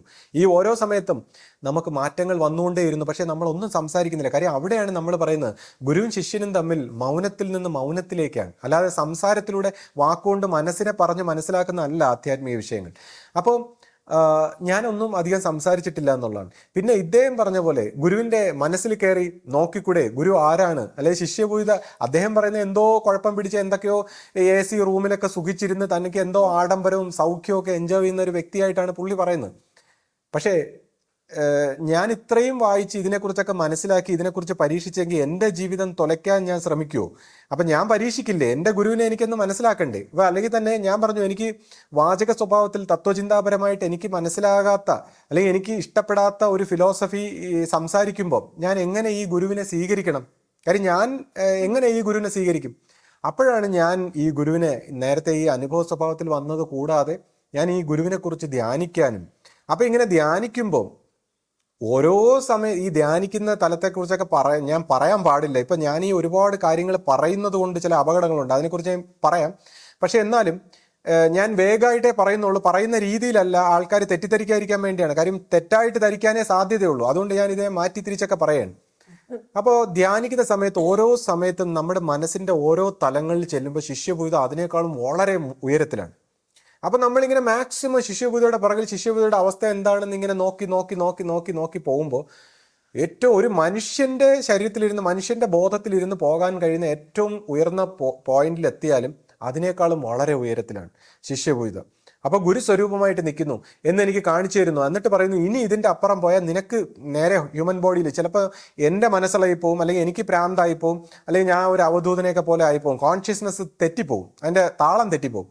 അപ്പോൾ ആ സാഹചര്യത്തിൽ നമ്മൾ തിരിച്ചു വന്നു. അങ്ങനെ പിന്നെ ശ്രീകൃഷ്ണ സ്വഭാവത്തിലായാലും ആ കോൺഷ്യസ്നെസ്സിൻ്റെ അശരീരി സ്വഭാവത്തിൽ ശിഷ്യപൂജിതയെക്കുറിച്ച് അല്ലെങ്കിൽ ശിഷ്യപൂജിതയുടെ വലിപ്പത്തെക്കുറിച്ച് അല്ലെങ്കിൽ അത് എങ്ങനെ സംസാരിക്കണമെന്നൊക്കെ എനിക്കിങ്ങനെ അറിയിപ്പുകൾ കിട്ടുന്നു. കൂടാതെ ഇപ്പോൾ നമ്മുടെ ഗുരുവിൻ്റെ സ്വഭാവത്തിൽ ഗുരു എനിക്കിത് വന്ന് പറഞ്ഞു തരുന്നു, ഈ ശിഷ്യപൂജിതയെക്കുറിച്ച് അല്ലെങ്കിൽ ആശ്രമത്തിൻ്റെ ചില ഭാവങ്ങളെക്കുറിച്ചൊക്കെ പറഞ്ഞു തരുന്നു. അപ്പോൾ ഇങ്ങനെയുള്ള അനുഭവങ്ങളിലൂടെ തന്നെയാണ് ഞാൻ വിശ്വസിക്കുന്നത്. കൂടാതെ ഇതെങ്ങനെ ഈ ഗുരുവിൻ്റെ എനർജി ശിഷ്യപൂജിതയിൽ സംയോജിച്ചിരിക്കുന്നു. അപ്പം അതിനെക്കുറിച്ച് സംസാരിക്കുമ്പോൾ ഈ പറഞ്ഞ വ്യക്തി ഏതോ ഒരു സന്യാസി, അതായത് ഉദരനിമിത്തം ബഹുകൃത വേഷം എന്നൊക്കെ പറയുന്ന അനുഭവവശമൊന്നും തെളിഞ്ഞിട്ടില്ലാത്ത ഏതോ ഒരു സന്യാസി എന്തൊക്കെയോ ജൽപ്പനങ്ങൾ പോലെ പ്രേത സ്വഭാവത്തിൽ ഇരിക്കുന്നെന്നൊക്കെ പറഞ്ഞ ഒരു വിവരമില്ലാത്ത സന്യാസി പറഞ്ഞ കാര്യങ്ങളെടുത്ത് കോട്ട് ചെയ്തിട്ട് പ്രേത സ്വഭാവത്തിലാണോ ഗുരു ശിഷ്യപൂജിതയിൽ വർത്തിക്കുന്നതെന്നൊക്കെ പറഞ്ഞ് ചോദിക്കുന്നു. അപ്പം എങ്ങനെയാണ് ഒരു ഗുരു ശിഷ്യപൂജിതയിൽ വർത്തിക്കുന്നതെന്നുള്ളതാണ്. അപ്പം ഇതിനെക്കുറിച്ച് മനസ്സിലാക്കണമെങ്കിൽ ഈ മനുഷ്യൻ്റെ ശരീരം നമ്മൾ ഫിസിക്കൽ ബോഡിയായിട്ട് കാണുന്നെങ്കിലും അതിനകത്ത് സൂക്ഷ്മ ശരീരം മുതൽ ഊർജ്ജ ശരീരങ്ങൾ, ഒരു 11ഓളം ഊർജ്ജ ശരീരങ്ങൾ ചേർന്നതാണ് ഒരു ഹ്യൂമൻ ബോഡി. അപ്പം 11ഓളം ഇൻ്റലിജൻസും ഉണ്ട്. ഈ ഓരോ ഊർജ്ജ ശരീരങ്ങൾക്കും ഓരോ ഇൻ്റലിജൻസ് ആണ്. അപ്പോൾ വെറും ഫിസിക്കൽ ബോഡിയുടെ ലെവലിലുള്ള ഇൻ്റലിജൻസ് വെച്ചിട്ടാണ് സാധാരണ ഈ ആൾക്കാരെല്ലാം സംസാരിക്കുന്നത്. അപ്പോൾ ഈ സൂക്ഷ്മ ശരീരം, പ്രാണശരീരം, ഇങ്ങനെ ഉള്ള ശരീരങ്ങളിൽ ഗുരുക്കന്മാരുടെ ഏറ്റവും ഉയർന്ന ശരീരം ആത്മസ്വരൂപമായ പ്രകാശ സ്വഭാവത്തിലാണ്. അപ്പോൾ ഇവരെ പോലുള്ളവർ ധൈര്യത്തോടെ സംസാരിക്കുന്ന, ഗുരു പോയി എന്നുള്ള അതാണ് അവരുടെ ധൈര്യം തന്നെ. അതായത് പണ്ട് ഈ ആശ്രമത്തിൽ നിന്ന് പുറത്താക്കപ്പെട്ട ആൾക്കാർക്കെല്ലാം ഇപ്പോൾ ഈ ഗുരുവിനെ കുറിച്ച് സംസാരിക്കാനുള്ള ധൈര്യം എന്താന്ന് വെച്ചാൽ ഗുരു പോയല്ലോ, ഗുരു ശരീരത്തിൽ ഉണ്ടായിരുന്നപ്പോൾ കയറ്റിയിട്ടില്ല, ഇതിനകത്ത് തെറ്റിച്ച് പോയത് കൊണ്ടാണ്. എന്ന് വെച്ചാൽ പല വിധത്തിലുള്ള മിസ്റ്റേക്കുകളൊക്കെ കാണിച്ചവരെയാണ്. അപ്പോൾ ഗുരു പോയി, അതാണ് അവരുടെ ആശ്വാസം. അപ്പോൾ അല്ലെങ്കിൽ ഈ പൈശാചിക ശക്തി വിശേഷങ്ങളുടെ ആശ്വാസം ഗുരു പോയതാണ്. അപ്പോൾ ഗുരു എങ്ങും പോയിട്ടില്ല എന്നുള്ളതാണ് പരമ്പരയെ സംബന്ധിച്ച്. അവിടെയാണ് ആ ഒരു ഗുരുമാർഗത്തിലെ സീക്രട്ട്. അപ്പൊ ഗുരുവിന്റെ ഏറ്റവും ഉയർന്ന പ്രകാശ സ്വരൂപം, അതായത് നാമരൂപങ്ങൾക്ക് അതീതമായ പ്രകാശ സോഴ്സ് ഈ പറയുന്ന ആദി സങ്കല്പത്തിൽ ലയിക്കുമ്പോൾ ഒരംശം ആദി സങ്കല്പത്തിൽ ലയിക്കുമ്പോൾ ഒരംശം ശിഷ്യനിൽ കുടികൊള്ളുന്നു. ഗുരു ശരീരത്തിൽ ഇരിക്കുമ്പോൾ തന്നെ ഗുരുവിന്റെ പ്രാണന്റെ ഊർജത്തിന്റെ ഒരംശം എടുത്തുകൊണ്ട് ആരാധനാലയത്തിൽ ഗുരു പ്രതിഷ്ഠ നടത്തി. പിന്നീട് ഗുരുവിന്റെ ഓരോ ശരീരങ്ങൾ, ഈ എനർജി ബോഡിയിൽ, ഈ 11 എനർജി ബോഡിയിൽ ഓരോ ശരീരത്തിന്റെ ഓരോ ഊർജ തലങ്ങൾ, ആശ്രമത്തിന്റെ ഓരോ മണ്ഡലങ്ങളിൽ ഗുരു സഹകരണ മന്ദിരത്തിലായാലും പർണശാലയിലായാലും ഇങ്ങനെ പല പല സ്ഥലങ്ങളിൽ പ്രതിഷ്ഠിച്ചിരിക്കുന്നു. അല്ലെങ്കിൽ ഗുരുവിന്റെ തപശക്തി, അതിന്റെ ചിന്താധാരയുടെ ഓരോന്നിന്റെ ശക്തി സ്വരൂപമായി മാറിയിരിക്കുന്നു. ഇത് പരമ്പരയെ നയിക്കാൻ എക്കാലം ഉണ്ടാവും എന്നുള്ളതാണ്. അല്ലാതെ ഇത് പ്രേത സ്വഭാവത്തിലല്ല. എന്നിട്ട് തന്നെ ഇപ്പൊ ഇനി പ്രേതം എന്താണ്? ഒരു വ്യക്തിയുടെ ഫിസിക്കൽ ബോഡി നശിച്ചു കഴിഞ്ഞാൽ സൂക്ഷ്മ ശരീരം ഇത്ര ദിവസം കൊണ്ട് നശിക്കുമെന്ന് പറയുന്നു. എന്നാൽ ഈഥറിക് ബോഡി, നമ്മുടെ ആസ്ട്രൽ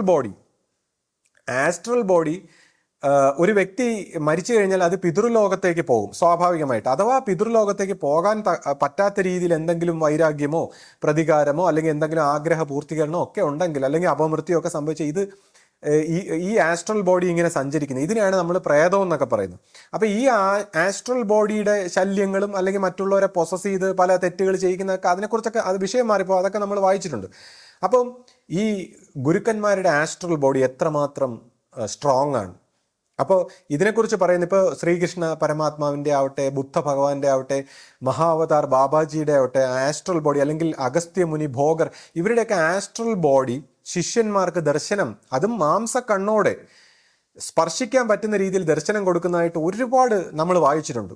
ആധ്യാത്മിക രംഗത്തുള്ളവരാണ്. കാര്യം ഇവരെ പോലെയുള്ള ഈ കല്ല് മനസ്കരായിട്ടുള്ളവർ, നമ്മൾ ഈ 3 ഡയമെൻഷണൽ ബുദ്ധിയിൽ ചിന്തിക്കുന്നവരുടെ ഇതൊന്നും പറയാൻ പാടില്ലെന്നാണ്. കാര്യം അവർ പരിഹസിക്കും, ഇതെല്ലാം ഭ്രാന്തെന്ന് പറയും. അപ്പം അത്തരക്കാരോട് ഇത് പറയാൻ പാടില്ല. എന്നാലും എൻ്റെ നിവൃത്തിയില്ലായ്മ കൊണ്ട് ഞാൻ പറയാണ്. കാര്യം ഇതുപോലുള്ള കാര്യങ്ങൾ വിശദമായിട്ട് പറഞ്ഞാൽ മാത്രമേ ഇതിൻ്റെ ഒരു മഹത്വം നമുക്ക് മനസ്സിലാവൂ. അപ്പോൾ ഈ ആസ്ട്രൽ ബോഡി ഒരു ഗുരുവിൻ്റെ, ഒരു കാലാന്തര ഗുരു, ഒരു ഫൗണ്ടർ ഗുരു, ഒരു സ്ഥാപക ആചാര്യനായ ഗുരുവിനെ സംബന്ധിച്ച് അദ്ദേഹത്തിനൊരു സങ്കല്പമുണ്ട് ഈ ആശ്രമത്തെക്കുറിച്ച്. കാര്യം അദ്ദേഹത്തിന്റെ പരമ്പര നശിച്ചു പോകുക എന്ന് പറയുമ്പോൾ അദ്ദേഹത്തിന്റെ എല്ലാ പ്രവൃത്തിയും തകർന്നു പോകുന്നതിന് തുല്യമാണ്. അപ്പൊ അദ്ദേഹത്തിന്റെ ആസ്ട്രൽ ബോഡിയിൽ അദ്ദേഹം ഒരു സങ്കല്പം കൊടുത്തിട്ടായിരിക്കും പോകുന്നത്. എത്ര കാലം വരെ ഇത് നിലനിൽക്കണം, ഏത് രീതിയിൽ ശിഷ്യ പരമ്പരയെ ഗൈഡ് ചെയ്യണം. അപ്പോൾ ഈ ആസ്ട്രൽ ബോഡി ഗുരുവിന്റെ, നമ്മുടെ ശിഷ്യ പരമ്പരയുടെ മാനസിക തലത്തിൽ ഇതുണ്ട്. അപ്പൊ ഇതിനകത്തുനിന്ന് എങ്ങനെ ഈ ഗുരുവിനെ മാംസക്കണ്ണോടെ കാണാം, അല്ലെങ്കിൽ എങ്ങനെ ഈ ഗുരുവുമായിട്ട് സംവദിക്കാം. ഇനി ഇതല്ലാതെ ഇത്തരം ഗുരുക്കന്മാരുമായിട്ട് സംവദിക്കാൻ നമുക്ക് ടൈം ട്രാവലിലൂടെ സാധിക്കും. അതായത് ടൈം ട്രാവൽ എന്ന് പറയുമ്പോൾ നമ്മൾ ഈ പറയുന്ന പോലെ പ്രകാശ വർഷങ്ങൾക്ക് അകലെ പോയി നിന്നാൽ ഇപ്പോഴും ഗുരു ജീവിച്ചിരിക്കുന്നത് കാണാമെന്ന് പറയുന്നത് പോലെ മനസ്സിന് ഇത് നിമിഷം കൊണ്ട് സഞ്ചരിക്കാൻ പറ്റും. അപ്പോൾ അല്ലെങ്കിൽ സ്വപ്ന രൂപത്തിൽ ഗുരുവുമായിട്ട് നേരിട്ട് സംവദിക്കാനുള്ള ഒരു വശമുണ്ട്. ഡെവലപ്പായിട്ടുള്ള ശിഷ്യന്മാർക്ക് ഇതെല്ലാം സാധിക്കും എന്നുള്ളതാണ്. പിന്നെ ഈ ആസ്ട്രൽ ബോഡിയായിട്ടുള്ള ബന്ധം എങ്ങനെയാണ് ഗുരുവിനെ മാംസക്കണ്ണുകൊണ്ട് കാണുന്നത്? അവിടെയാണ് ഈ ഗുരുവുമായിട്ട് എന്താണ് നമ്മുടെ സ്നേഹബന്ധം, അല്ലെങ്കിൽ ഗുരുവുമായിട്ടുള്ള ബന്ധം എന്താണ്. ഈ റിബല്യസ് ആയിട്ട് മാറി നിൽക്കുന്നവരെല്ലാവരും ഗുരുവുമായിട്ട് അവരുടെ ബന്ധം എന്താണെന്ന് പരീക്ഷിക്കാൻ, അല്ലെങ്കിൽ നമ്മളെല്ലാവർക്കും, പൊതുജനങ്ങൾക്ക് എല്ലാവർക്കും ഗുരുവുമായിട്ടുള്ള ബന്ധം പരീക്ഷിക്കാൻ ഒരു വഴിയുണ്ട്. എത്ര പേര് ഗുരുവിനെ ഇടയ്ക്കിടയ്ക്കെങ്കിലും സ്വപ്നം കാണുന്നുണ്ട്? അതായത് ഗുരുവിനെ ആരൊക്കെ സ്വപ്നം കാണുന്നുണ്ട്, അതിൻ്റെ അർത്ഥം ഗുരുവുമായിട്ട് അവർക്ക് ബന്ധമുണ്ടെന്നുള്ളതാണ്.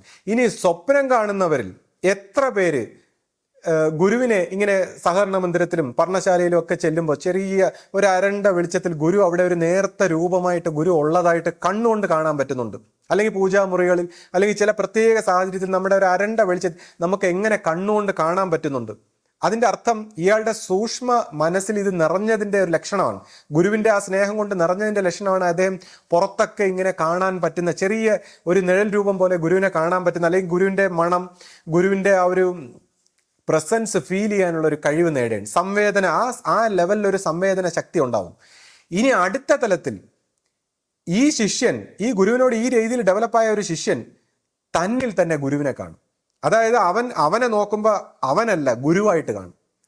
അവൻ ഇങ്ങനെ നടക്കുമ്പോഴും പ്രാർത്ഥിക്കുമ്പോഴും ഒക്കെ തന്നിൽ ഗുരു ഇങ്ങനെ നടക്കുന്നതായിട്ട് അവന് തോന്നും.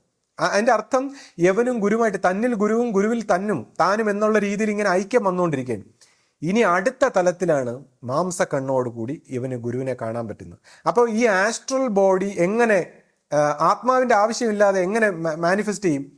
ഈ ഭക്തന്റെ ആത്മാവിന്റെ ഊർജം ഉപയോഗിച്ചുകൊണ്ട് ഈ ആസ്ട്രൽ ബോഡി മാനിഫെസ്റ്റ് ചെയ്യും. എന്നിട്ട് അവന് വേണ്ടതെല്ലാം സംസാരിച്ചു കൊടുക്കും, പറഞ്ഞു കൊടുക്കും, എല്ലാ ഡയറക്ഷനും കൊടുക്കും. അവന്റെ അറിവിനോളം അവൻ ഏത് രീതിയിൽ താങ്ങും. കാര്യം അവന്റെ അറിവിന് ഉപരിയായത് പറഞ്ഞാൽ അവന് ഭ്രാന്ത് പിടിക്കും.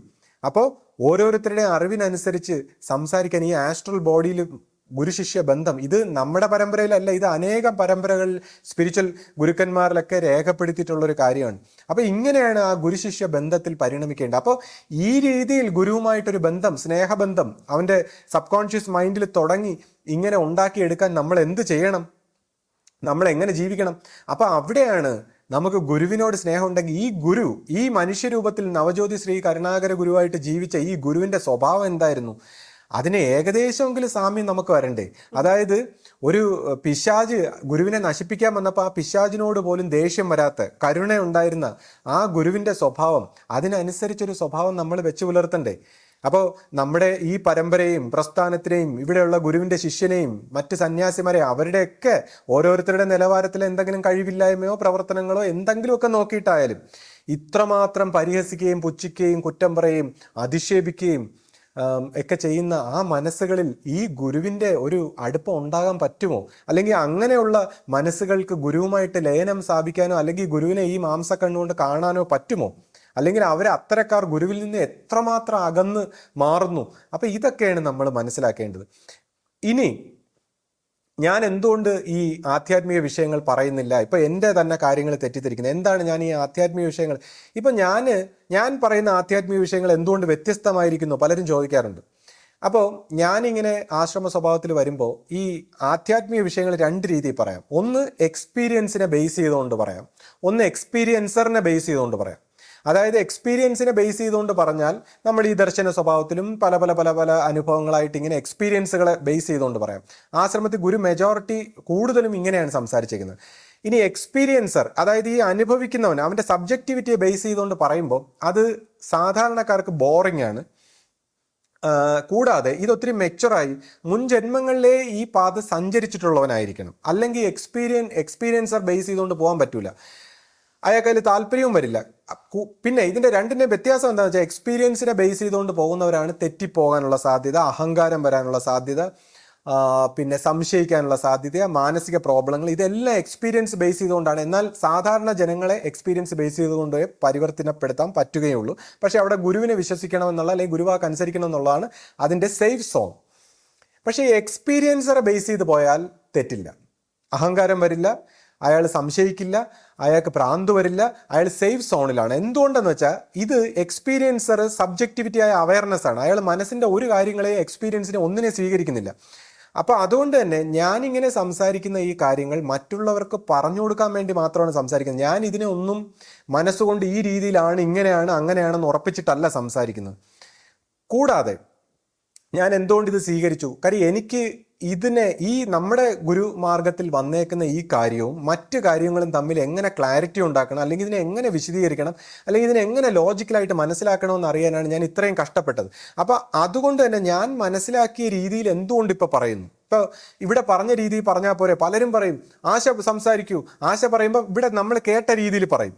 അപ്പം ഞാൻ സംസാരിക്കുമ്പോൾ ഒരു വ്യത്യസ്തമായ രീതിയിൽ പറയുന്നു. അപ്പം ഇത് നിർത്തൂ. പലരും എന്നോട് പറയും നമുക്കെല്ലാം മനസ്സിലായി. എൻ്റെ അടുത്ത് ഇപ്പോൾ കാണുന്നവരൊക്കെ പറയുന്നത്, ഇപ്പോൾ കഴിഞ്ഞ ദിവസം ഒരു മാവൻ പറഞ്ഞു, ഗുരു എനിക്കെല്ലാം പറഞ്ഞു തന്നിട്ടുണ്ട്, ഇനി ഒന്നും അറിയേണ്ട കാര്യമില്ല.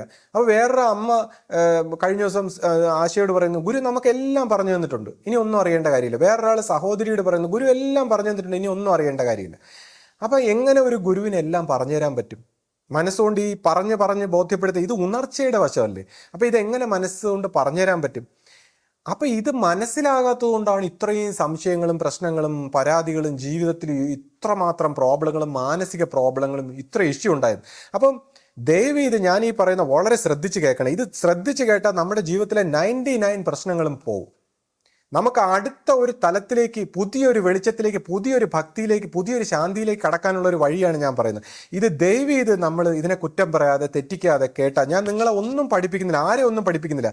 പകരം നമ്മൾ ഇതുവരെ അറിഞ്ഞതിൽ നിന്ന് ഒരു വിറ്റ്നസ്സായി ഉണരാനുള്ള ഒരു വഴിയാണ് ഞാൻ പഠിപ്പിക്കുന്നത്. വിറ്റ്നസ്സായി അവനവൻ്റെ സബ്ജക്റ്റിവിറ്റിയിൽ ഉണരുക ഈ അറിഞ്ഞതിൽ നിന്ന്. അപ്പോൾ അതിനെക്കുറിച്ചാണ് ഞാൻ പറയുന്നത്. അല്ലെ ആരെ അപമാനിക്കാനല്ല. ഇപ്പോൾ ഈ മാമനൊക്കെ എന്നോട് ഇങ്ങനെ സംസാരിച്ചപ്പോൾ ഇവരുടെ അടുത്തൊക്കെ ഇങ്ങനെ പറയണോ, ഞാനിങ്ങനെ ഒരുപാട് വിഷമിച്ചു. എന്താണെന്ന് വെച്ചാൽ ഈ നമ്മുടെ വിശ്വാസ സ്വഭാവത്തിലുള്ള ആൾക്കാരെ ഞാൻ ഇൻസൾട്ട് ചെയ്യണോ? കാര്യം ഇങ്ങനത്തെ അറിവുകളൊക്കെ പറഞ്ഞ്, പുതിയ അറിവുകളൊക്കെ പറഞ്ഞ് അവരെ ഇങ്ങനെ ഇട്ട് വിഷമിപ്പിക്കുകയാണോ? ഞാൻ എന്തിനാ ഇതെല്ലാം പറയുന്നത്? എനിക്ക് ഭയങ്കര വിഷമമായി. അപ്പോൾ ആ മാമ എന്നോട് പറഞ്ഞു, ഞാൻ ശിഷ്യഭൂതയെ കാണാൻ ചെന്നാൽ എന്നെ കാണിക്കാറില്ല, ആ സ്വാമി എന്നെ തടുക്കും, ഇങ്ങനെയൊക്കെയാണെന്ന് പറഞ്ഞു. അപ്പം ഞാൻ 2 ദിവസം ഈ വിഷമിച്ചു. കാര്യം ഈ മാമനെ എന്തെങ്കിലും ഇത് പറഞ്ഞ് ബോധ്യപ്പെടുത്താൻ, അല്ലെങ്കിൽ ഇതെങ്ങനെ ഇത് മനസ്സ് ഈ പറഞ്ഞ് കേട്ടതും അറിഞ്ഞതും ഒന്നുമല്ല, മനസ്സിൽ നിന്ന് മോചിച്ച് പുതിയൊരു തലത്തിലേക്കാണ് അവയർനെസ് വളരേണ്ടതെന്ന് എങ്ങനെ പറഞ്ഞു കൊടുക്കും? ഞാൻ ഒരുപാട് വിഷമിച്ചു. അപ്പം ഞാനിങ്ങനെ വിഷമിച്ചെങ്കിൽ ശിഷ്യപൂജിത എന്തുമാത്രം വിഷമിക്കും ഇതുപോലുള്ള കാര്യങ്ങളൊക്കെ ചെന്ന് സംസാരിച്ചാൽ? അപ്പോൾ ഒരു പക്ഷേ ശിഷ്യപൂജിത ആ രീതിയിൽ വിഷമിക്കാതിരിക്കാനായിരിക്കും അങ്ങനെ തടുക്കുന്നത്. അപ്പം നമ്മൾ ശിഷ്യപൂജയെക്കുറിച്ച് മനസ്സിലാക്കിയതും അല്ലെങ്കിൽ ഗുരുവിനെക്കുറിച്ച് മനസ്സിലാക്കിയതും ഇതെല്ലാം അപൂർണമാണ്. നമ്മൾ മനസ്സിലാക്കിയ രീതിയിലല്ല കാര്യങ്ങൾ. അല്ലെങ്കിൽ ഗുരുവാണിയായാലും പല കാര്യങ്ങളും നമ്മൾ മനസ്സിലാക്കിയ രീതിയിലല്ല. ഞാൻ ഈ സബ്ജക്റ്റിവിറ്റിയിൽ ഉണരാൻ പറയുന്നതിൻ്റെ കാരണം, ഇപ്പോൾ തന്നെ അദ്ദേഹം ഒരുപാട് ആത്മീയ വിഷയങ്ങളെക്കുറിച്ച് ഈ പിന്നെ തുര്യാതീതം, സ്വപ്നം എന്നൊക്കെ പറഞ്ഞ് എന്തൊക്കെയൊക്കെയോ വിശദീകരിക്കുന്നുണ്ടായിരുന്നു. അപ്പോൾ ഇത് എവിടെ നിന്ന് കേട്ട് വിശദീകരിക്കുന്നു? അഥവാ ഇനി അങ്ങനത്തെ അനുഭവങ്ങൾ തന്നെ ഉണ്ടെങ്കിൽ അതിനെയൊക്കെ എന്തിനു നമ്മൾ വിശ്വസിക്കണം? അപ്പോൾ അവിടെയാണ് ഇങ്ങനെയുള്ള ദർശന സ്വഭാവത്തേക്ക് എന്തിനു നമ്മൾ വിശ്വസിക്കണം? അവിടെയാണ് ഈ സബ്ജക്റ്റിവിറ്റിയിലൂടെ നമ്മൾ കോൺഷ്യസ്നെസ്സിൽ വളരുമ്പോഴുള്ള വ്യത്യാസം.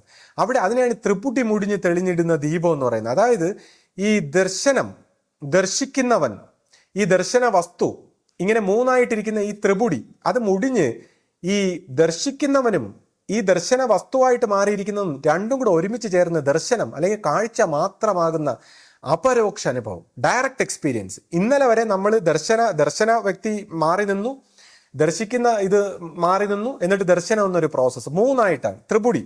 ഈ ത്രിപുടി മുടിയുമ്പോൾ ഡയറക്റ്റ് എക്സ്പീരിയൻസിങ്, അതായത് അപരോക്ഷ അനുഭവം. ഈ അപരോക്ഷ അനുഭവം വന്നാൽ മാത്രമേ ക്ലാരിറ്റി ഉണ്ടാവൂ.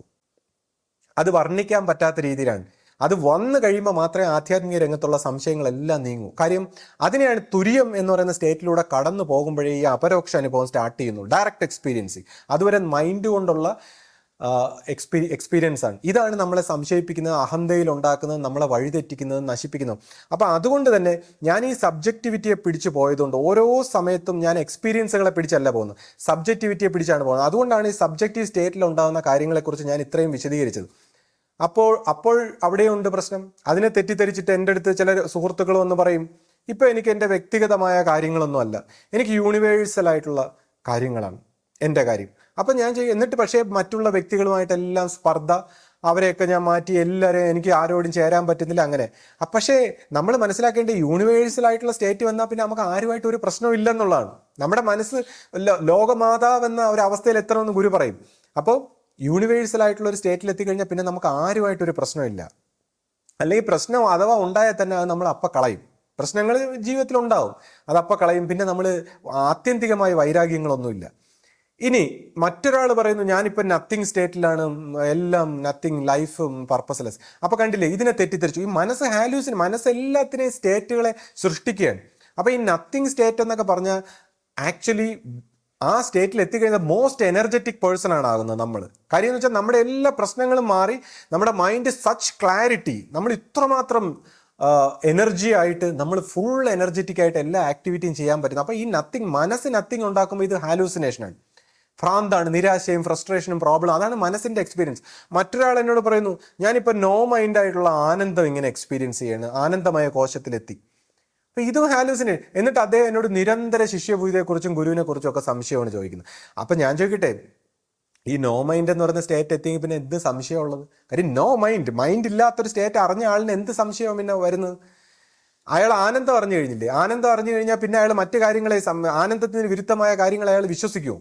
അപ്പോൾ ഇതെല്ലാം ഹാലൂസിനേഷനാണ്. അപ്പം ഞാൻ മനസ്സിലാക്കിയത്, പിന്നെ ചില ആൾക്കാരാണെങ്കിൽ ഈ അറിവുകൾ, ഇതേപോലുള്ള അറിവുകൾ പകർന്നു വരൂ, ഞാനിത് പകർത്തട്ടെ, പുസ്തകം എഴുതട്ടെ, അല്ലെങ്കിൽ അങ്ങനെ പ്രസിദ്ധീകരിക്കും. അപ്പം ഞാൻ ഇതുകൊണ്ട് ഇത് പറയുന്നത് നിർത്തി. കാര്യം ഇതുപോലുള്ള അനുഭവങ്ങൾ നമ്മളിങ്ങനെ പറയുമ്പോൾ ആൾക്കാർ തെറ്റിദ്ധരിച്ച് ഹാലൂസിനേഷനായി പ്രോബ്ലം. എന്നെ സംബന്ധിച്ചാണെങ്കിൽ ഞാൻ ഈ അനുഭവ വശങ്ങളെ മാറ്റി നിർത്തി വളരെ പ്രാക്ടിക്കലായിട്ടുള്ള ഒരു ജീവിതമാണ് ഞാൻ നയിക്കുന്നത്. ഞാൻ ഈ പറയുമ്പോൾ ഇത് പറയുന്നു എന്നുള്ളത് ഒഴിച്ചാൽ ആധ്യാത്മിക വിഷയങ്ങളൊന്നും ഞാൻ എൻ്റെ ജീവിതത്തിൽ പ്രാക്ടിക്കലായിട്ട് ലൈഫിൽ മിങ്കിൾ ചെയ്യാറില്ല. അപ്പോൾ ഞാൻ പറയുന്നത് വളരെ സ്വാഭാവികമായിട്ട് പുറത്തൊന്നും കാണിക്കാതെ വളരെ നോർമലായിട്ടുള്ള ഒരു ജീവിതം നയിക്കുക, വളരെ പ്രാക്ടിക്കലായിട്ട് നമുക്ക് എങ്ങനെ പ്രവർത്തിക്കാം, എങ്ങനെ ഈ ജീവിക്കാം, എങ്ങനെ ഗുരുവിനെ സ്നേഹിക്കാം, സമർപ്പിച്ച് പോകാം. അങ്ങനെ നമ്മുടെ പ്രവൃത്തി കൊണ്ടല്ലാതെ ഗുരുവിൻ്റെ ഒരു ഗ്രേസ് ആയിട്ട് നമ്മുടെ ജീവിതത്തിൽ നാച്ചുറലായിട്ട് വരുന്ന ആധ്യാത്മിക പരിണാമത്തെക്കുറിച്ചാണ് ഞാൻ പറയുന്നത്. അല്ല നമ്മളിങ്ങനെ ലക്ഷ്യം വെച്ച് പ്രവർത്തിച്ച് അങ്ങനെ പോകുന്ന ഒരു രീതിയെക്കുറിച്ചല്ല. അപ്പോൾ എൻ്റെ ഈ വാക്കുകളെ തെറ്റിദ്ധരിക്കുന്നതുകൊണ്ട് എനിക്കൊന്നും പറയാൻ പറ്റുന്നില്ല എന്നുള്ളതാണ്. ഇപ്പം ഞാൻ ഇതെല്ലാം പറയാനുള്ള കാരണം നമ്മുടെ ഈ പരമ്പരയിൽ ഇത്രയും വലിയൊരു മിസ്അണ്ടർസ്റ്റാൻഡിങ് ഉണ്ടായി, ഗുരുവിനെ സംശയിക്കുന്ന ഒരു അവസ്ഥയുണ്ടായി, ഈ അനുഭവവശത്തെക്കുറിച്ച് ക്ലാരിറ്റി ഇല്ലാത്തൊരവസ്ഥ ഉണ്ടായ സാഹചര്യത്തിലാണ് ഞാൻ ഇതുപോലുള്ള ആത്മീയ വിഷയങ്ങളെക്കുറിച്ച് പറയാൻ നിർബന്ധിത. അല്ലെങ്കിൽ ഞാൻ ഇത് പറയില്ല, ഇത് പറയാൻ പാടില്ല. പൊതുസമൂഹത്തിൽ ഒരിക്കലും ഇത്തരം കാര്യങ്ങൾ പറയാൻ പാടില്ല. മനുഷ്യന് ഹാലൂസിനേഷൻ, ഭ്രാന്ത് വരും. അവൻ മനസ്സുകൊണ്ട് ഇതേപോലത്തെ ഭാവന ചെയ്തിട്ട് അവന് ഇഷ്യൂസ് ഉണ്ടാവും, കോൺഫ്ലിക്റ്റ് ആണ്. മനസ്സെല്ലാത്തിനെയും ഗ്രാസ്പ് ചെയ്ത് ഈഗോയിസ്റ്റിക് മൈൻഡ് അതൊക്കെ സാക്ഷാത്കരിച്ചായിട്ട് തോന്നിക്കും. അപ്പോൾ ഞാനിതൊന്നും പറയാൻ ആഗ്രഹിച്ചതല്ല. പക്ഷേ എന്നാൽ എൻ്റെ ഗുരുവിൻ്റെ ഒരു വലിപ്പം അല്ലെങ്കിൽ ഗുരുവിൻ്റെ ഒരു മഹത്വം ഇത്രയാണെന്ന് തെളിയിക്കാൻ വേണ്ടി ഇങ്ങനത്തെ ആത്മീയ വിഷയങ്ങളിലൂടെ നമ്മൾ ചെറുതായിട്ടെങ്കിലും കടന്നു പോയിട്ടുണ്ട്, അത് നമ്മൾ മനസ്സിലാക്കിയിട്ടുണ്ടെന്ന് തെളിയിക്കാൻ വേണ്ടി മാത്രമാണ് ഞാനിത് പറഞ്ഞത്. അതും നമ്മൾ ഇന്നുവരെ കേട്ടിട്ടില്ലാത്ത മറ്റൊരു ഭാഷയിൽ, നമ്മൾ ഇവിടെ കേട്ടിട്ടുള്ള ഭാഷയിൽ പറഞ്ഞ അത് നമ്മളെല്ലാവരും കാണാപ്പാഠം പഠിച്ച് വേറൊരു രീതിയിൽ ആലസ്യത്തിലാണ്, ഉറക്കത്തിലാണ്. അതുകൊണ്ട് ഗുണമില്ല. കാര്യം അത് നമ്മളിങ്ങനെ എല്ലാവരും പഠിച്ചു വെച്ചേക്കാണ്. സത്യത്രാണ്, മറ്റത് ഇങ്ങനെ പോയി, കർമ്മം അങ്ങനെ വന്ന് ഇങ്ങനെ എന്നൊക്കെ പറഞ്ഞ് നമ്മളിവിടെ സ്ഥിരം കേട്ടേക്കുന്ന ഒരു കഥ നമ്മൾ പഠിച്ചു വെച്ചേക്കാണ്. അതിനകത്ത് അത് വെച്ചുകൊണ്ട് ഉറങ്ങാൻ നമുക്ക് നല്ല എളുപ്പമാണ്. ഈ 27 നക്ഷത്രം, 7 ഗ്രഹം, ത്രിമൂർത്തി സമ്പ്രദായം, ഇങ്ങനെയൊക്കെ പറഞ്ഞ്. കാര്യം ഇതൊക്കെ പറയുമ്പോൾ ഇത് പറച്ചിൽ മാത്രമാണ്. ഈ വാചകങ്ങൾക്ക് ഇതിൻ്റെ ആത്യന്തികമായി യാതൊരു ബന്ധമില്ലെന്ന് പോലും നമ്മൾ ചിന്തിക്കുന്നില്ല. അപ്പം അതുകൊണ്ട് ആശയെക്കൊണ്ട് സംസാരിപ്പിക്കൂ. ഇത് ഞാനിങ്ങനെ എക്സാജുറേറ്റ് ചെയ്ത് ഇത് പറഞ്ഞാലേ അതിന് ആൾക്കാർക്ക് മനസ്സിലാവും. അതായത് ഈ അഹന്ത, നമ്മുടെ അഹന്ത എന്നോട് പറയുന്നു, അയ്യോ എന്നെ ഒന്നും പഠിപ്പിക്കല്ലേ, എനിക്കൊന്നും കേൾക്കണ്ടേ, എനിക്ക് ഈ പുതിയ അറിവൊന്നും വേണ്ടേ, എന്നെ രക്ഷിക്കണേ എന്നാണ് എൻ്റെ അടുത്ത് നിലവിളിക്കുന്നത്. നിങ്ങൾ ഈ പറയുന്ന പുതിയ അറിവൊന്നും വേണ്ടേ, വേണ്ട വേണ്ട വേണ്ട, എനിക്കെല്ലാം ഗുരു പറഞ്ഞു തന്നിട്ടുണ്ടേ, എനിക്കൊന്നും പഠിപ്പിക്കല്ലേ, നീ കൂടുതലൊന്നും പഠിക്കണ്ട.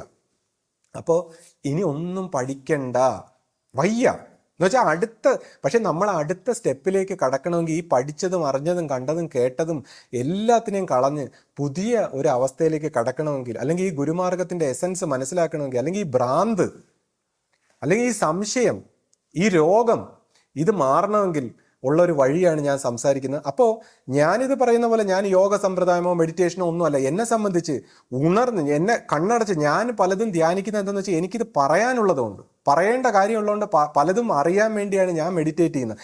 അല്ലാതെ എൻ്റെ ആധ്യാത്മിക പുരോഗതിക്ക് എനിക്ക് കണ്ണടച്ചിരുന്ന് മെഡിറ്റേഷൻ വേണ്ട. അത് ഞാൻ ഉണർന്നിരുന്നുകൊണ്ടുള്ള മെഡിറ്റേഷൻ, അതായത് വളരെ ശ്രദ്ധാഭക്തിയോടെ ഇൻറ്റൻസ് ആയിട്ടുള്ള എൻ്റെ കർമ്മത്തിലൂടെയാണ് എൻ്റെ ആധ്യാത്മിക പുരോഗതി നടത്തേണ്ടത്. അല്ല കണ്ണടച്ചിരുന്ന് മെഡിറ്റേഷൻ ചെയ്യുന്ന അതിനല്ല. ഞാൻ കാര്യങ്ങൾ മനസ്സിലാക്കാനും എനിക്കിത് പറയാനും വേണ്ടി മാത്രമാണ്. അപ്പോൾ നമ്മൾ ഇതിനെ തെറ്റിദ്ധരിച്ചു കഴിഞ്ഞു. അപ്പോൾ എൻ്റെ വാക്ക് തെറ്റിദ്ധരിച്ചെങ്കിൽ ഗുരുവിൻ്റെ വാക്ക് എങ്ങനെ, ഏത് രീതിയിൽ നമ്മൾ തെറ്റിദ്ധരിച്ചിട്ടുണ്ടാവും?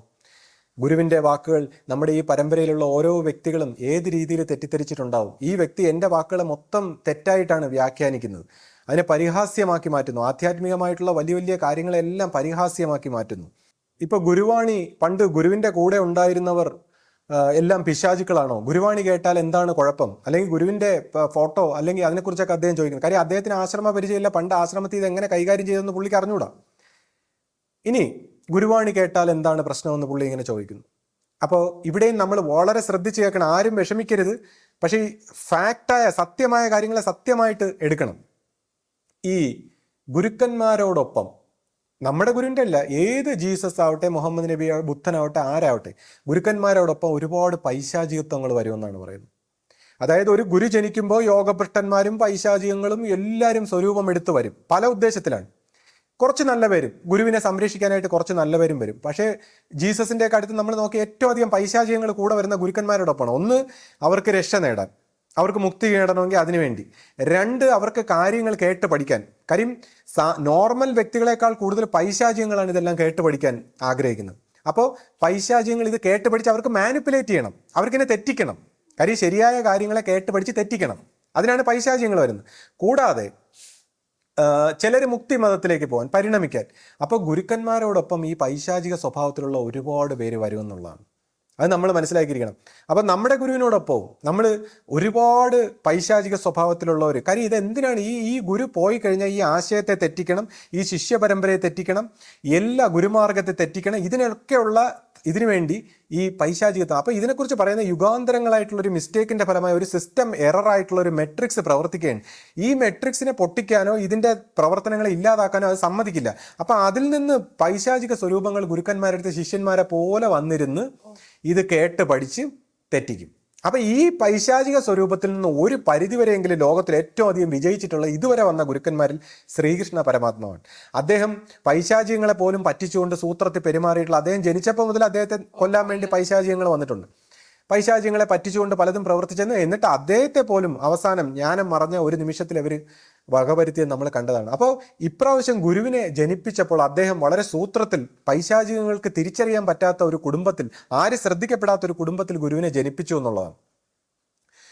അപ്പോൾ തന്നെ ഈ ആകാശഗന്ധർവൻ ബാധിച്ച് പട്ടാളൻ രാമകൃഷ്ണൻ ഗുരുവിൻ്റെ അടുത്ത് വരുമ്പോൾ അദ്ദേഹം ചോദിച്ചത് ഇങ്ങനെയാണ്. ശ്രീരാമന്റെ കാലത്തൊട്ടേ പിന്തുടരുന്ന ഒരു പൈശാചികത്വമാണ്.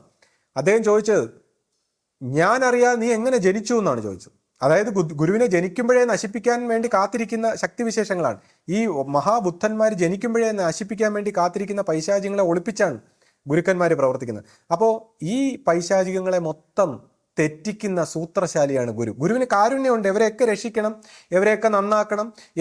ഗുരുക്കന്മാർ വിചാരിക്കുന്ന നമ്മൾ നന്നാക്കിയില്ലേ പിന്നെ ആര് നന്നാക്കും?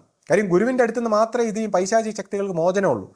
അപ്പം തീർച്ചയായിട്ടും ഒരുപാട് പൈശാചിക ശക്തികളെ ഗുരു മാറ്റും, നന്നാക്കും, അല്ലെങ്കിൽ മുക്തിക്ക് അർഹതയുള്ളവർക്ക് അങ്ങനെ കൊടുക്കും. പല രീതിയിലും പ്രവർത്തിക്കാറുണ്ട്. അപ്പോൾ ഗുരു ഇതിനെല്ലാം കൂടെ നിർത്തിയിരുന്നു. അപ്പം നമ്മൾ ഓരോരുത്തരും ചോദിക്കണം, നമ്മളിൽ ആരൊക്കെയാണ് പൈശാചികം, ആരൊക്കെയാണ് ഗുരുവിനോടൊപ്പം ഉള്ളത്? നമ്മൾ ഓരോരുത്തരും ചോദിക്കണം. കാര്യം പൈശാചിക ചിന്ത ഇല്ലാത്തവരെ സംബന്ധിച്ച് ഗുരുവിൻ്റെ ഈ പ്രസ്ഥാനത്തെയും ഗുരുവിൻ്റെ സ്ഥാപനത്തെയും ഇതിൻ്റെ എല്ലാ പ്രവർത്തനങ്ങളുടെ അവസാനം വരെ കൂടെ നിൽക്കും. ഗുരുവിൻ്റെ ശിഷ്യയിൽ ഗുരുവിനെ കാണാൻ പറ്റും. കാര്യം അവർക്ക് ഗുരുവിനോടുള്ള ഈ ഭക്തി അവരെ സൂക്ഷ്മ മനസ്സിൽ നിറഞ്ഞു കഴിഞ്ഞാൽ, ഇപ്പോൾ ശിഷ്യഭൂത ഇരിക്കുന്ന സ്ഥലത്ത് ഗുരുവിൻ്റെ കാഴ്ച അവരുടെ മനസ്സുകൊണ്ട് അവർക്ക് കാണാൻ പറ്റും. ആ പ്രകാശത്തിൽ അവരുടെ മനസ്സിൽ ആ രൂപം സാക്ഷാത്കരിക്കും. അപ്പോൾ ശിഷ്യഭൂതയോട് സ്നേഹം വരും.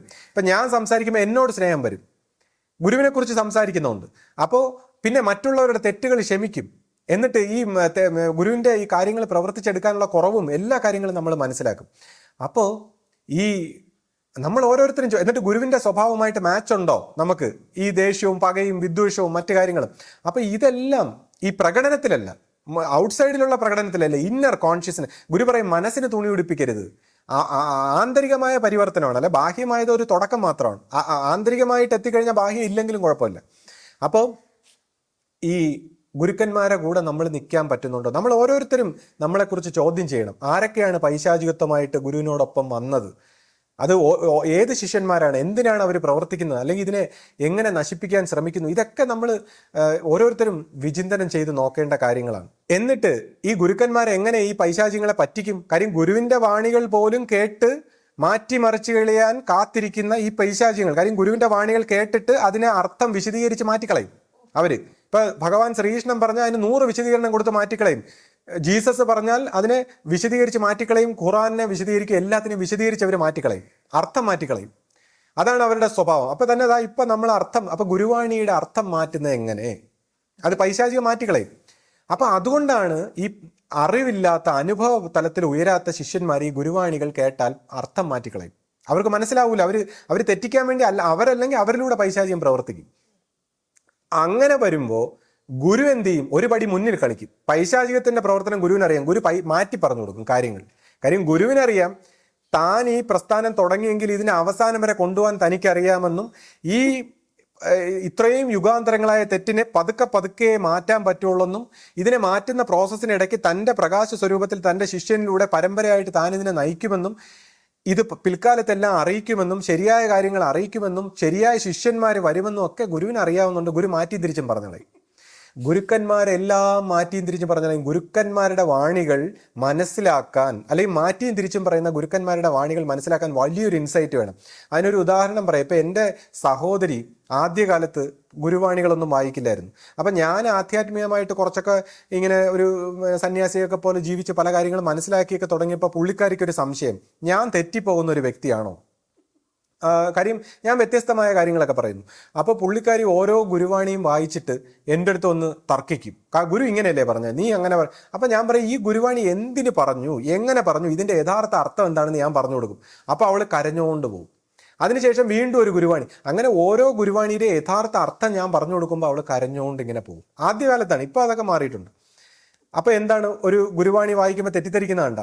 അപ്പൊ ഈ ഗുരുവാണിയുടെ അർത്ഥം മനസ്സിലാവൂല, അത് തെറ്റിദ്ധരിച്ചല്ല. അപ്പൊ ഗുരു ഈ പറഞ്ഞ, പിന്നെ ഗുരു മാറ്റി തിരിച്ച് പറയും. ഇപ്പൊ ഗുരുവിന്റെ ഒരു പ്ലാൻ, ഭാവിയിൽ എന്താണ് ഗുരു നടത്താൻ പോണത് എന്ന് ഗുരു പ്ലാൻ ചെയ്യുമ്പോൾ ഈ പൈശാചികങ്ങളെ തെറ്റിക്കാനായിട്ട് ഗുരു പ്ലാൻ തന്നെ തെറ്റിച്ച് പറഞ്ഞോളൂ. കാര്യം ഗുരുക്കന്മാരെ അപ്പ പ്രവർത്തിക്കും എന്നുള്ളതാണ്. ഗുരുക്കന്മാരെന്ന് പറഞ്ഞാൽ അവർ മാറ്റിയും തിരിച്ചും പറയുന്നവരാണ്. അതാണ് ഞാൻ പറഞ്ഞത്, ഈ ആശ്രമ പരിചയം ഇല്ലാത്തവരാണ് ഇങ്ങനെ ഗുരുക്കന്മാർ മാറ്റിയും തിരിച്ചും പറയുന്നവരാണ്. അവർ സത്യം പറയുന്നവരല്ല. സത്യം പറയുന്നതെന്ന് പറഞ്ഞാൽ അവരുടെ സത്യം ഏറ്റവും ഉന്നതിയിലേക്കുള്ള, ഏറ്റവും നന്മയിലേക്കുള്ള, മനുഷ്യരാശിയുടെ നന്മയിലേക്ക്, പൂർണ്ണതയിലേക്ക്, ദൈവത്തിലേക്ക് പോകാൻ മുള്ളിനെ മുള്ളുകൊണ്ട് എടുക്കാൻ അറിയാവുന്നവരാണ് ഗുരുക്കന്മാർ. അപ്പൊ അവർ പറയുന്ന വാക്കിലെ സത്യമല്ല, ആ നന്മയുടെ സത്യമാണ്. അപ്പൊ അവർ മാറ്റിയും തിരിച്ചും പറയും. ഇത് മനസ്സിലാക്കണം. എന്നിട്ട് പലതും പറയും. എന്താണ്? മൊമെന്റ് ആണ് ഗുരുക്കന്മാരെ വാക്കെടുക്കേണ്ടത്. ഗുരുക്കന്മാരെ വാക്കെടുക്കേണ്ടത് മൊമെന്റ് ടു മൊമെന്റ്, അല്ലാതെ 100 വർഷം മുമ്പ് എന്ത് പറഞ്ഞു, ഇന്നലെ എന്ത് പറഞ്ഞു എന്നുള്ളതല്ല. ഇപ്പൊ എന്ത് പറയുന്നു. കാര്യം ഇപ്പോഴാണ്, ഹിയർ നൗ ആണ് ആ സത്യം പ്രവർത്തിക്കുന്നത്. അതുകൊണ്ട് ഓരോ ശിഷ്യന്മാരും ഗുരുക്കന്മാരെ ഗുരു പരീക്ഷിക്കുമായിരിക്കും, ഗുരു പലതും മാറ്റി പറയുമായിരിക്കും, അങ്ങനെ ആയിരിക്കും, ഇങ്ങനെ ആയിരിക്കും, എന്താ ലോജിക്കായിരിക്കില്ല, പലതും ആയിരിക്കും. അപ്പ പറയുന്ന വാക്കിലൂടെ പോയാൽ കർമ്മഗതി പൊട്ടി നിങ്ങളുടെ സത്യത്തിലേക്ക് എത്തും, പൂർണ്ണതയിലേക്ക് എത്തും. അപ്പോൾ അതുകൊണ്ട് ഗുരുക്കന്മാരെ എങ്ങനെ അനുസരിക്കണം, ഗുരുമാർഗം എന്താണ്, ഇതിൻ്റെ ഒരു സത്യം നമ്മൾ മനസ്സിലാക്കിയിട്ടില്ല. ഗുരുവാണിയൊന്നും നമ്മളിങ്ങനെ വായിച്ച് പഠിച്ചെന്നും പറഞ്ഞൊന്നും നമുക്ക് ആശ്രമ പരിചയം ഉണ്ടാവില്ല. അത് ഗുരു പൊതുജനങ്ങൾക്ക് പൊതുവായിട്ട് പറഞ്ഞ കാര്യങ്ങളാണ്. ഗുരുവിനെ കണ്ടുപോയാലും പറ്റൂല, ഗുരുവിനോടൊപ്പം ജീവിച്ചവർക്കേ ഇത് മനസ്സിലാവൂ. അപ്പോൾ ഇത് വളരെ ഒരു വലിയ മിസ്അണ്ടർസ്റ്റാൻഡിങ്ങിലൂടെയാണ് ഓരോരുത്തരും സംസാരിക്കുന്നത്. ഇതിൻ്റെ ഒരു സത്യാവസ്ഥ മനസ്സിലാക്കിയെടുക്കാൻ വളരെ ബുദ്ധിമുട്ടാണ്. അപ്പോൾ അധികാര സ്വഭാവത്തിൽ വന്നേക്കുന്ന കാര്യങ്ങളും, അല്ലെങ്കിൽ മറ്റ് പ്രവർത്തന രീതികളോ, അല്ലെങ്കിൽ ഈ മേക്കപ്പും മറ്റ് കാര്യങ്ങളെക്കുറിച്ചൊക്കെ, അല്ലെങ്കിൽ എൻ്റെ ഇംഗ്ലീഷിൻ്റെ കാര്യങ്ങൾ, അപ്പോൾ ഒരുപാട് കാര്യങ്ങൾ പറയാനുണ്ട്. അതൊക്കെ നമുക്ക് അടുത്ത ഇതിൻ്റെ 2ാം ഭാഗമായിട്ട് പറയാൻ. കാര്യം ഇപ്പം തന്നെ ലെങ്ത് ഒരുപാട് കൂടിപ്പോയി. അപ്പോൾ ഏതായാലും ഈ ഗുരുമാർഗത്തിൻ്റെ ഇപ്പം തന്നെ എനിക്ക് പറഞ്ഞതിൽ അതിൻ്റെ എല്ലാ കാര്യങ്ങളും പറഞ്ഞു എന്ന് എനിക്കൊരു സംശയമുണ്ട്. അപ്പോൾ യഥാർത്ഥ ശരിയായ പാതയിൽ സഞ്ചരിക്കാൻ താല്പര്യമുള്ളവർ ഇത് എത്രയും വലിയ ഒരു ഭാഗ്യമാണ്, അല്ലെങ്കിൽ ഏറ്റവും ഉയർന്ന ജീവനുകൾക്ക്, അല്ലെങ്കിൽ ഏറ്റവും മഹത്തരമായവർക്ക് കിട്ടുന്ന ഒരു സൗഭാഗ്യമാണെന്ന് മനസ്സിലാക്കി ഈ ഗുരുവാക്കം അനുസരിച്ച് ജീവിക്കാൻ കഴിഞ്ഞാൽ, അല്ലെങ്കിൽ ഈ ഗുരുപ്രകാശത്തിൽ, അല്ലെങ്കിൽ ഈ ഗുരു സംസർഗത്തിൽ, ഈ ദൈവികമായ ഒരു കർമ്മത്തിൽ വെറും ഒരു ആരാധനാ സ്വഭാവമല്ലാതെ ഇതിൻ്റെ സമ്പൂർണ്ണതയിൽ സ്വീകരിക്കാൻ കഴിഞ്ഞാൽ ജീവന് വരുന്ന ആ ഒരു സൗഭാഗ്യത്തെക്കുറിച്ച്, ഇതുമായി ബന്ധപ്പെട്ട കൂടുതൽ കാര്യങ്ങൾ നമുക്ക് അടുത്ത വീഡിയോയിൽ ഷെയർ ചെയ്യാം. സദ്ഗുരുവേ ശരണം. സദ്ഗുരുവേ ശരണം.